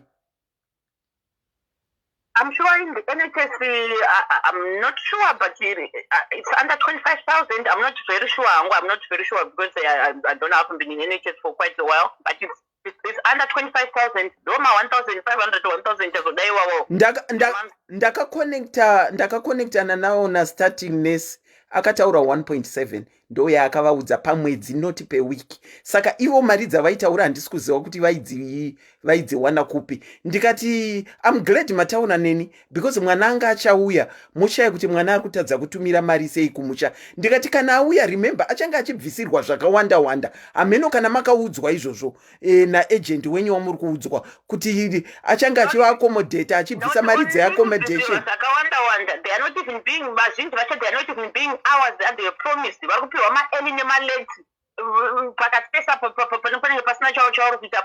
It's not even the hours that you think will make you money that and the machines because it looks like you never shot to a machine like on conditions you take them. Aiwa, chi. It's not even 1,000 a week. We are talking of per month. We are talking of a month, a week. Auntie, Papa, sorry, I'm going to refer to Luke. There's someone like a copy and a passport and all that at Tombo's agency. Auntie, I think 250 pounds a month. You're talking of a week 5,000. I'd rather give a connection you and the I'm out at 1,700 a week. No, I'm talking of a month. Nurse, qualified nurse, and before tax in the national insurance 1.7 a month. Auntie, thank you so much for sharing it again. Thank you very much. Thank you. Let me take this opportunity to invite Voseva Uya Kuno under the care scheme iyo. Kuti tifonerewo mutiudzowo kuti zviri kumbofamba sei kuma territory. Ndimatomu system already. Zviri kumbofamba sei mungotiudzawo kuti zviri kumbofamba. Auntie, how are you? Muri sei matyiswa ne 5,000 ndio yamafonera? Garowa nehana. But sei vanhu vachitora nyaya dzekunyepa udaro. Ndo dzavanenge vakaudzwa, like mwana mukadzi wandaitaura naye nezuro ari kutaura because ndo zvaari kuudzwa neagent wake waari kudhila naye at the moment. Saka ari kutaurawo zvaakanzwa. I think agent wacho mafana kutombomuita online timbotaura naye ambotiudzawo. Anti muda kunditukisa naika. Chinonetsa vanhu isusu ka hatidi kutaurirana chokwadi. True. Yes, in a way, nyika inoika tingati nyika yakanaka. Zvokuti. Kana ukauya mapepa ako ari right, nhama hainyanyi kukurwadza. True. But apart from that, tiri kuzviuyisa mune umwe unhapwa imwe slavery. Kune new slavery iriko mazuva ano. Yekuti non-stop every day 24/7 ende chawasenza mwedzi unopera kuti taukuzotarisa mumaoko ako hapana chiripo. Yese yabuda. Kana kutengawo drinks sometimes hautombokwanisa. Because maybe kana kuti makudzirwa atakaita kuti funga kumusha kana kuti pane ameno zvimwe zvinhu zviri kuitika sezvatisonyatsokunzwisisa. But ndatitaurirane chokwadi nyika ino yakanaka ehe kuuya kuzosenza but ngatiuye tine direction. And especially vanhu vari kunzwa ndatinyatso kubvunzisisa. Tisati tauya kuzozvipinza mune kuti kana nhame yasvika kunoko magofa ndanonetsa stereke. Ameno tingabatsirika ndaita maidza mambonyatsokwira pagomo mumbodedzera kuti vanhu ndavambouya vambonyatsonzwa vasati vauya. Handizvozvo. Handisi jerasi ratiri kuitirana tikuda kunyatsoburisirana chokwadi chaizvo pachena kuti ehe kuuya kwakanaka ine weye ehe kwakanaka. But tisanyanye kuisa mazai ese mubasket one. Tinyasoziya chokwadi tichiyozoti zvakamira zvakadai zve5,000 izvo even doctor atambire mari iyoyo. Ndakavaudza kudaro kuti even chiremba atambire mari yamuri kutaura iyoyo. Saka handisi kuziva kuti muri kuiunza kupi. Chakandinetsa ndechekuti mwana wavo is a 19-year-old. Age yake vacha 19 ari kuudzwa mari iyoyo. Ari kuunzwa ku5,000. Maybe pamwe 500 hazvinonzi. Hatisi kuti musauye. When we do these programs, we are not saying don't come. We are not saying don't come. At this juncture, let me ask vanhu vauya nemaskimu ari kuuya mukafonawo mukatiudza kuti zviri kufamba sei kutoriteri kwenyu, so that when others come vanouya vari aware of what to expect. You come. Tikadzidzisana kuti rent room imari yakati 70, it's about central London, it's about 70-90 100 pounds a week, plus mari yemabills, plus council tax, plus transport wherever kwakuenda kubasa. Roughly a week you need to spend roughly about 300-400 a week. London is the most expensive in terms of rentals. Edindebele is saying 500 per week. Ma 700 a week, that's my 24 live in. Mama vari kutambira 480 a week. And ndanzwa someone achiti ku 480 a week. 480 a week. Saka norutambira 480 a week, maybe kana uri kutanga muchagara makawanda mumbochiti yoshare. But hey, amenoti modzidzisa sei antiselina.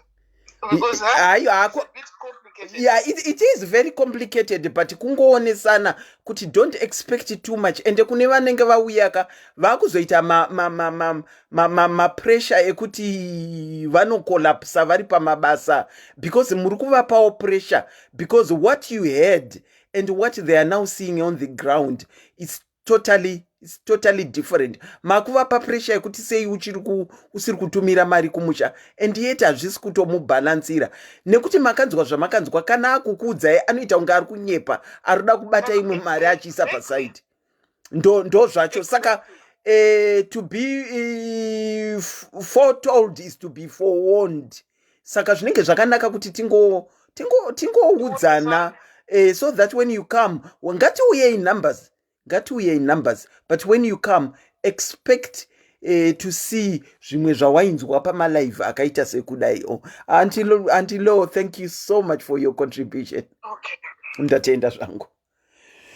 Ndiri kukumbirawo vatomo musystem vakauya nezvemake kuti muuye mutaurawo experience yenyu, so that you educate other people that are wanting to come, kuti zvakadi zvakamira sei. I'm trying to call back people that have that have been calling. It's not kuti ndonhamwe ime yatiinayo kana tichiudzwa tinofunga kuti tiri kutyisidzirwa kana kuti tiri kurambidzwa kuti tiuye. Kana uine mari yako yekuprocessa zvinhu zvese zvinodiwa, hapana chinokumisa. Chinhu chataurwa hachikumise. Kana uchiona chinhu chataurwa chichikumisa ka une kakuzungaira kauinako. Ndinokuchungamidzai pachirongwa. Makadini? Hello? Makadii zvenyasikana? Ndinofara hangu mama, makasimba here. Tiripo hedu tiri kutaura about migrating immigration.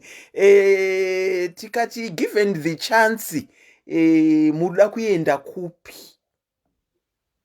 Right. Inini ndati ndiuye ndikuya ne-vision iri different from dziri kutaurwa nevamwe. Alright. Hande ine vision yenyu?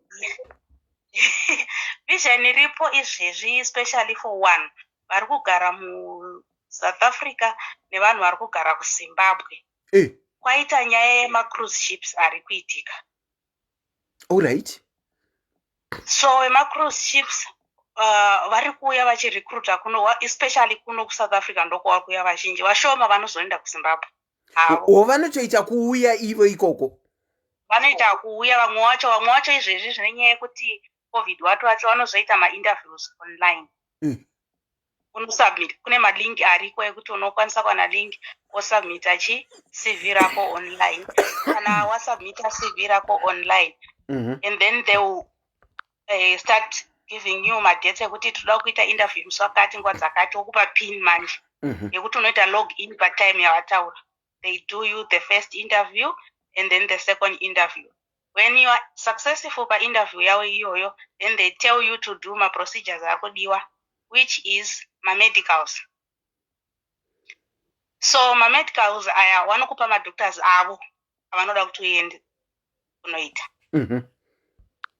Kune madoctors Cape Town, kune Durban and Johannesburg. Okay. I'm not sure Zimbabwe, but most of the people who are in Zimbabwe, some they traveled to come to South Africa kunoita my medicals. Okay, can I ask something, Auntie? Are you in the process of doing what you are sharing? Yes. You are in the process. Okay, so you're actually talking from zvamuri kuziva zviri kuitika. Yes. Okay, yes. You can go on.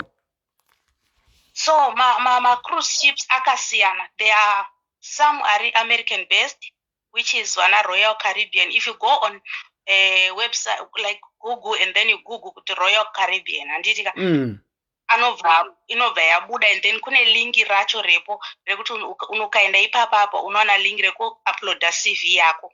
Okay. Koita England based, kune inonzi Carnival UK, kune imwe inonzi kuti Carnival US, ma Carnival itu. Koita there is one inonzi P&O iri based in Australia. Okay. Saka akawanda akasiyana. You choose like where you want to put your CV, or you can put both. Wanenge wa responder, then you wait my interviews now. So inini I want to talk ndakatasana nevaya vari kuuya kuita zvekuuya kuzorecruita kuno. Vanotanga vataura kuti vari kuuya musi wakati kuCape Town, vanonzoita ma 2 days. Right. Like today here in Cape Town wanga vachirecruita nezuro nenhasi. This is MSC.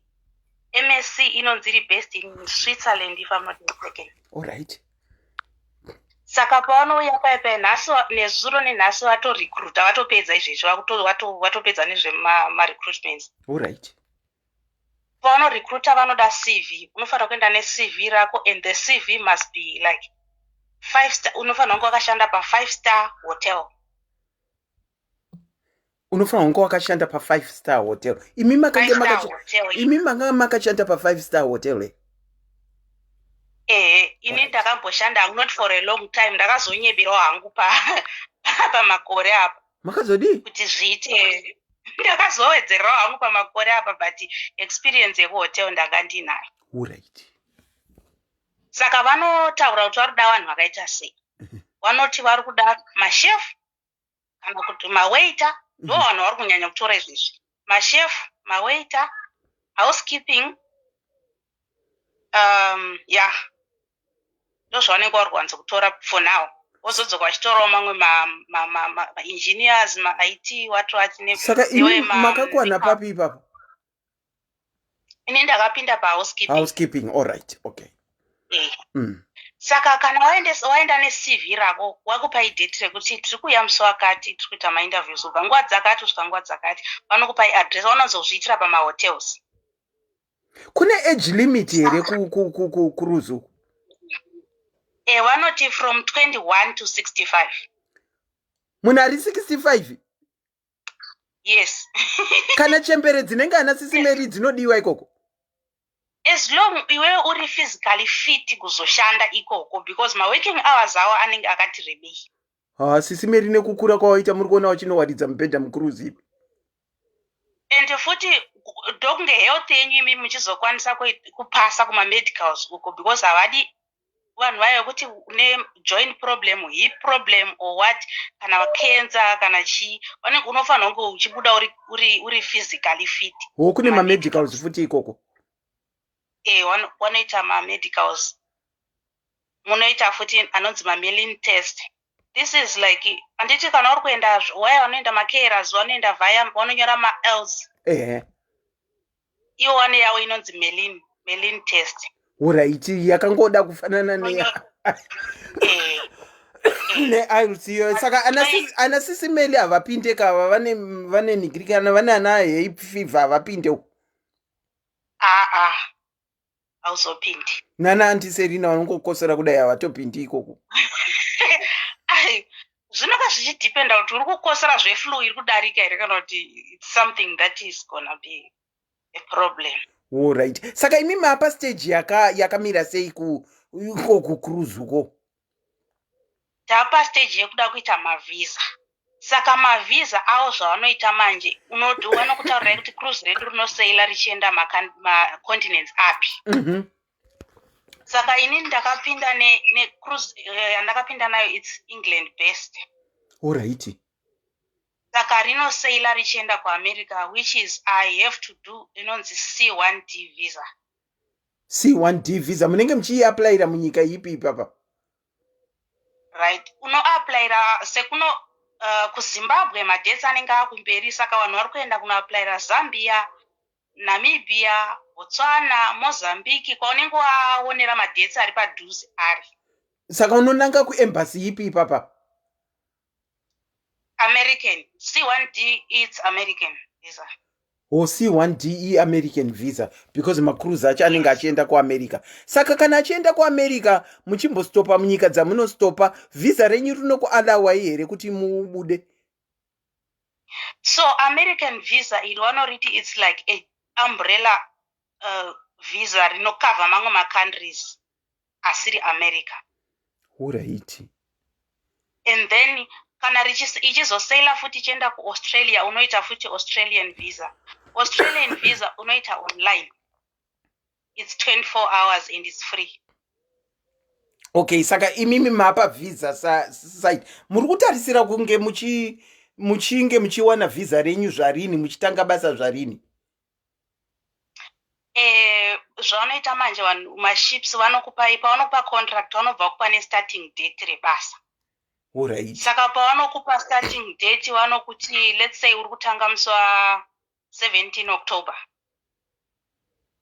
Iwo wakuresana netime yekuti ukwanise kuwana visa before that time because iwo ndo vanokubhukira indege dzenyu dzekuzokwira muchienda ikoko. Saka unofanira kunge uri kubatana nawo before the date yekuzokwira futi ndege. Vanokutengerai matickets endege. Moenda like on a day ravanenge vakupai matickets endege. Saka pane mabasa ekuzoapurai mavisa edzimwe nyika dzamunenge muchaita mastopover. Zvine basa kaizvo? Ivo mamwe pane imwe inonzi wane imwe inonzi futi Bermuda what like it's a Siemens book raunofanira kungoinaro. Ivo ndo vanokuudzai kuti munoriita sekuti muri wani. Rinotokoriwa rouya kwauri ikoko. Saka pakuzoenda unofanira kunge uine zvese. Imi munotone Siemens book yacho iyo? Harisati rinouya parinourirana like same time after one visa. After one visa. Ya imwe version iri kuuya iyo ye cruise. Amen. Until I would be interested in you getting back to me after visa renyu rauya. Tinyatsoona legitness of that zvecruise kuti zvakame pane mari dzamakambobhadhara here pakuita process? Aiwa ubhadhari. Hapana. Unobhadhara mari yemamedicals kwadoctor kana wakuenda kunoitwa mamedicals. Ndoya. So it's yakasiyana pakuti pane vanoita food handling one yawo yavanobhadhara. All right. Non-food handlers one yawo. So it's like 5,000 for my non-food handlers. 5,000. 6.5 for the food handlers. Runs. Medicals. Medicals, yes. And then visa unobhadhara kana uchita American visa unobhadhara 320 US. Mune muchibhadhara kunani? Visa unobhadhara kuembassy kwauri kuda kunoitira visa ikoko ku American embassy. Okay. Ndokwa unobhadhara mari yevisa. Ko yemedical. Medicals unobhadhara kwadoctor waendera ikoko. Vanokuudzai madoctors ekuenda. Vanokuudzai mazuva ano vakangwara. Mazuva ano kana uchiita mamedical kana izvinhu zvana TB. Haungoende kuna any sorry, excuse me. Haungoende anywhere uchiti uda unoitwa TB. Unotoudzwa kokuenda mazuva ano vangwara. But zvakanakira manje zvekuti kana wazotanga basa first salary yako they will give you back mari yako yese yakashandisa. Unofanira kukipa mari receipts emari yese yaunenge uchispenda. Okay, but pasalary pakamira sei? Pasalary manje panoenderana neposition. Kana wapinda sawaiter or assistant waiter kana uri housekeeper or what. Takuchitaura nemi housekeeper makaudzwa nzi salary dzakamira sei? Housekeeping yacho ine madepartments munoscreenwa muchisiyaniswa. Inini ndakanzi hangu ndiri cabin steward. Cabin steward unenge uri like room attendant. Okay. Muchiwaridza mbedha. Uchiwaridza mbedha nekuona I'm going to get some water. Okay. Wow. Kana maona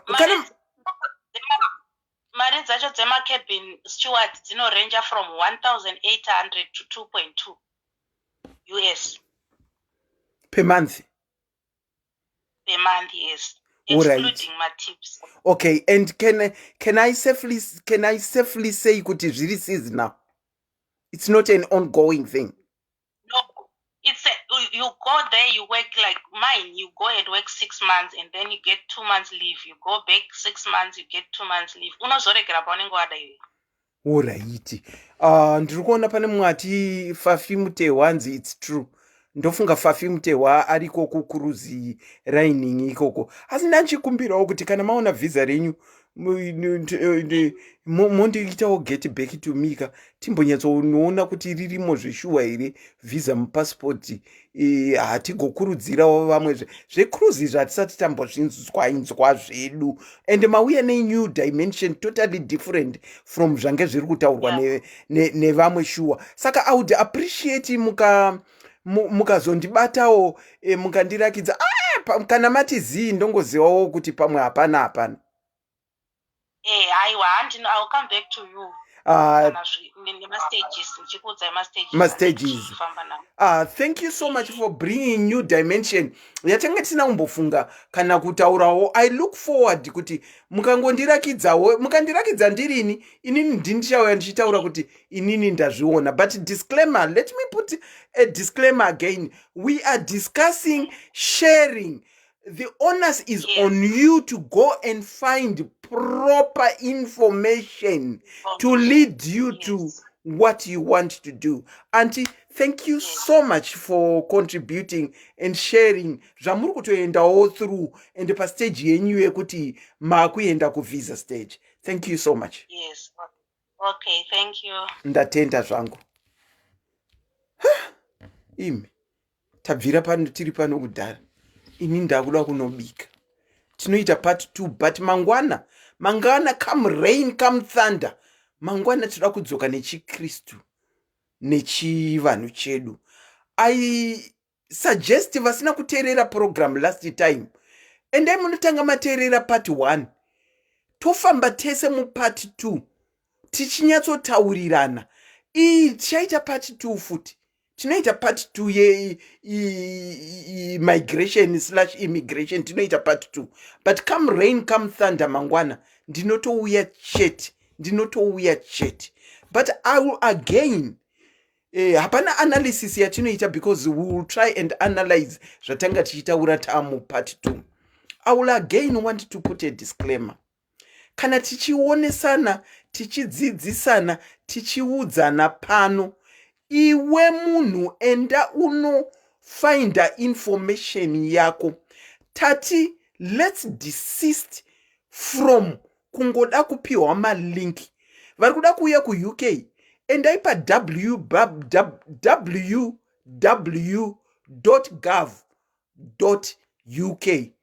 motsvaga immigration munotsvaga visa ramuri kuda remakeras visa munowana information yenyu yese mega. Agency eya anokuudza asi iwo ita basa rako rekunoudzwa rekunotarisa. Kana watarisa then you write your questions down dzauda kuzobvunza agent kuti ndakaona pavisa information pakanyorwa kunze zvakati ndakaona ko izvi zvakanyorwa. Haikonongoti chawaudzwa chese ndicho chaunotora womhanya nacho zvinoitwa nedofo izvozvo. Ukaona dofo zvarinoita rinoti charaudzwa chese ndo charinotora rigomhanya neinformation yazvaraudzwa harino investigatewo nekutraya and look kuti ichokwadi here chandaudzwa. Saka ngatiregerei kuita unge madofu ngatiregerei kurely on maagency zvavari kutiudza. Kana panzi pari kudiwa chakati iwe ukazonzwa agency achiaska otherwise ask them muchitaurirana kuti asi apa ina handina kuchiona. It's okay to ask. I know kuti maagency ekwedu dzimwe nguva vane kahasha kavainako kekusada kubvunzwa nekuti vanenge vachiti ivo ndivo vanoziva. Vakatodzidzirawo vakawana information. Iwe enda unodzidzirawo uningirikire uwane information. Let me take this last caller. Time difference yedu yakasiyana stereki. Ndinokuchingamidzai pachirongwa ndanga ndotovhara zvangu. Alo anti makadizvenyu. Tiri pedu kuti makadiwo kwakadii kwamuri ikoko. Kuri nani zvako naye. Regai ndingotogagawo ininiwo ndiri kwandiri kunoko anti. Mazvita. Sara chokwadi hangu ine kumba ndiko chaiko ndinoda hangu kudzokera kumba ndichinobvakacha ndichiona hama dzangu. But kuno kwandiri ndokwandoda kusete yekuti ndigare zvangu. Kunyanya kupa vana apa. Vachienda kuzvikoro avo, vana vakuenda kuzvikoro zvakanaka. And then chimwe chinhu chandakadira hangu kuti ndisettle ndine vana kuno. Nyaya yekuti vana vekuno kuchaivo chaivo tikada kutarisa mazera avo vanotanga kushanda vari vana vadiki. Nyika ino chaivo mwana ane 14 years 9 months ndopaanotanga kushanda. Anenge achitoshanda pakambani chaipo. Munomu vanokoshesa mastudents anotangira pa14 years 9 months kuti vatotanga kushanda. Ende vane mahours avo avanopiwa se-student kuti vano like per day vane limit time yekuti maybe by 8 o'clock mwana anofanira ngapedza basa haazosviki 10 o'clock ari pabasa because vanenge vakuti mwana mangwana anofanira ngachienda kuchikoro. Saka mwana wako kana uchidako kuti atange kushanda achienda kuchikoro at 14 handidi kunyebako kana mwana wako ari focused. Paanozosvika 17 19 years mwana kana ari focused anotogona kutotanga kutopiwa mortgage kutotenga imba yake. Very true. Tanga vari vana vadiki at 19 and mabhengi ekuno kuchaivo vanotomhanya kupa ma-young ages akadaro ma-mortgage. Okay. So you would prefer to be there especially when it comes to vana growing up? Okay. Yes, auntie. Awongo kumusha ndinoda kuenda sinoda hangu kubvakacha ndichienda ndichinoona vana mai hama dzese ndichidzoka hangu kunoko. asi shwira nokuti upenyu hwacho vana vari kuno vakangova vana vakangwara vanotaka kushanda vari vana vadiki ende vanoshanda vana vekuno hatidi kunyeba vanoshandiswa because mapay rates ava vanopiwa vanhu vari kubvunza kuti muri kupi kwacho kwamuri ikokoko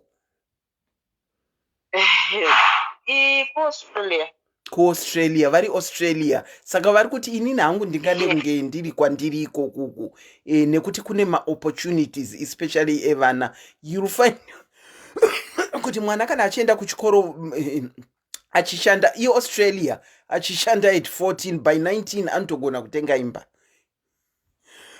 vana vazhinji vakatowanda ma19 years vakutovaka dzimba munhu vanotopiwa mamortgage votovaka dzimba saka paanongotanga kuti 17 years chaichai mwana muno manototenga imba mubereka agosaina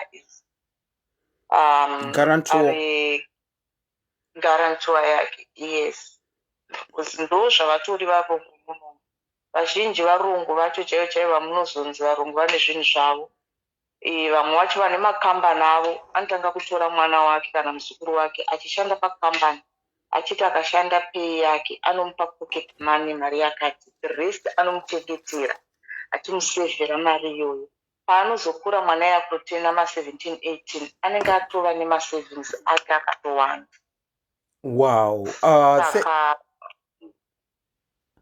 thank you so much auntie for sharing australia panze pavana ine maopportunities ekuti vanotogurumwa kutanga kushanda at a very early age to the extent yekuti I agree with you Kola ndofunga Philadelphia muza ari kwenyu ikoko ndaona ifew vari kubvumirana nemi ende mumwe pandakubvunzai kuti muripe pano mwati this should be, it sounds like Australia saka vari kuti ndinoda hangu kugara ipapo kumusha ndinongoda kuenda ndichinoshanyira mai nehama variko. Thank you so much auntie for sharing. Okay, thank you. Okay, vanhu vari kubvunza link ye immigration home office ye United Kingdom. Let me write it in the comment section for you. Monotarisa mega link ye home office ye United Kingdom. Okay, let me write it. And I'm going to tarisira mega. What am I doing?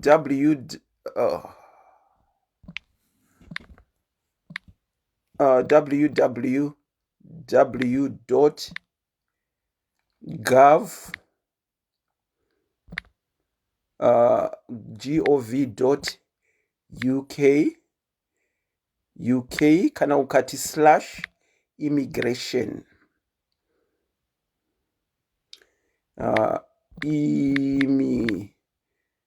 immigration. Okay, ukadai on. I've pinned. That is for the United Kingdom. Website here immigration is www.gov.uk/immigration. Ukaenda pa website pane search paya wononyora uti carers requirements dziri kudiwa currently uzvionere wega. Haikona kungomirira kuudzwa kana kuda kupiwa malink kana kutrusta zvauri kutaurirwa even neagency wacho iyeye, because you'll find kuti ukamove from one agency to another vanenge vachingokuudzai zviri different. Vamwe vakatendai munotrainwa kwedu, vamwe vakatendi Red Cross isati ibvumire. Saka enda unotarisa requirements kuti chii chiri kunyatsodiwa where is it? Hapana someone aisa itori nyatsori proper. Let me look for it. I can't find it anymore. No, and then that is this one is answer from outside. This one is for when you are applying from outside. Go and check that. Yeah, it's gonna vesta tapela, and I'm gonna check at that. If you are applying from outside the United Kingdom, but in fact, yandanda kupa ininika ndeku apply within. Yeah, vesta tapela is the best. iyo, which is pinned, that one that is pinned, screenshot that one that is pinned. If you are applying from outside the United Kingdom, go and check my requirements wega, so that ukaona agency zvaanenge achitaura wakunobvunza mubvunzo based on zvaunenge waona pa that website. Anditi, that is for the United Kingdom. Some other countries, if it's Canada, go to immigration in Canada. If it's Australia, go to immigration in Australia. Tambonisana asi tiri kudzoka nepart 2 and then we do an analysis. I wish part 2 apa kunouya vanhu vaakutopinda but vanenge vanotya vanhu vavo kuti vakanga vakuuya vachizotaura ivo vachiri muprocess yekungotanga kusvika. I don't blame them. Zvinozova backfire kumberi uko. Tamboonesana wedu ye USA no when ndimutangira USA please when ndimutangira go to the website ye United States of America and Google ikoko. Isusu takupa iye tinoziva because inini am merely in the United Kingdom, but hapana wepu ku United States angakupa handei tinogoogle. Let's learn to Google yakanaka stereki inokupa website iriyo chaiyo, nekuti andiselina vakazokuudza yeko America ka vanenge vachitokunyebera zvokwadi hezvo ndanga ndatokupa yeko applya uri within. Vesta Tapela, thank you so much. Ndeye kutarisa ma requirements kana if you are applying for my care workers visa kana uri outside the United Kingdom. Endai munozvitarisira. Stop asking for links. Stop. But I think it's bana this business of wanting link. Tipe your link. And we are too lazy. To look for information ourselves. Chakanakira look for information yourself is you know what has been said. Whereas zvokuudzwa uchanetse kana kuzviremember kuti zvakamira sei. Hanzi zvigunwe zvinorwadza kugugula. Dresh makuwa kana zvichirwadza kugugula hapana kwaunoenda shamwari. Unogara uri ikoko handizo kuti ndepi zvichirwadza kunikirikini kugugula. If kana uchida re-immigrate ku back home ku Zimbabwe, go and look for information pa Google of particular ministries dzacho dzauri kuda kuita wononingirikira. Shami nemasiwana, what is wrong kupanana malink? For me, what is wrong kupanana malink is people should learn to look for information themselves, not to go give and you take. After all mazimba tine system yekuda kupiwa malink. Ndikauya ndikakubvunza kuti tipo maitiro awakazviita iwewe wacho chaiye haudi kushare. Atidi kushare information. Saka let's learn to go and find information ourselves, since we have got a tendency of not wanting to share information. Ndati shedza iwa mwapa vashoma vashedza. Being given my links, you'll get my links anonokuisa kune vanhu vari kucreate my links avo ega kwamuchanobhadhara mari dzisina, and then you come back saying kuti ndakapiwa link pa SIS MELLY. Go and Google yourself immigration websites of particular countries that you want to go to. Full stop. Hatiti chidofo chekuda ngonzi tuda chidofo chengonzi uite iwewe so that zvinopinda nekuti zvawangonzi hauzvishandise nemazvo unomisuse wozodzoka wakuda kuti ndimi makandipa link iyoyo. Saka pano for now hapana ari kupiwa link. Ndatopedza. Hapana ari kupiwa link. Do it yourself. Ndinongokutengera ndaine kugresa platform ino. Ndinodavira kuti taonesana mune zvakawandisa stereki nenyaya yeimmigration nemigration. Tichaita part 2, but I said tomorrow come rain come thunder. Toda kupedzisa kachirongwa chedu chiya chechikristu nechivanhu. I would urge people to go and listen to part 1 so that patinoita part 2 tiri kufambirana muzvinhu zvatinenge tichitaura. Haikona kuti tiri kutaura mumwe akukuisa comment yekuti what is that about. Ndiri kutaura zvandiri kutaura mumwe obva ati hatinombozvinzwa zvichitaurwa izvozvo. Let's go and listen to part 1. I hope for those that are wanting to do a care workers visa, you have taken down the website that is pinned below. Muva neusiku hwakanakisa hwakanaka. PaSIS MELLY's Diaries tinotry by all means kuti tionesane tichidzidzisana uye tichidzidza. Tanzwa zveAustralia, tanzwa zveNew Zealand, tanzwa zveCanada, tanzwa zveUSA, kuonesana nekudzidzisana. Saka pano I believe pane moto muzhinji when it comes to that. Saka until we meet again tomorrow, let me say a very good night to you. If it's night time, a very good morning to you for those that are in the morning time. A very good afternoon for those that are in the noon time. Until tomorrow, from me, bye-bye. Take care.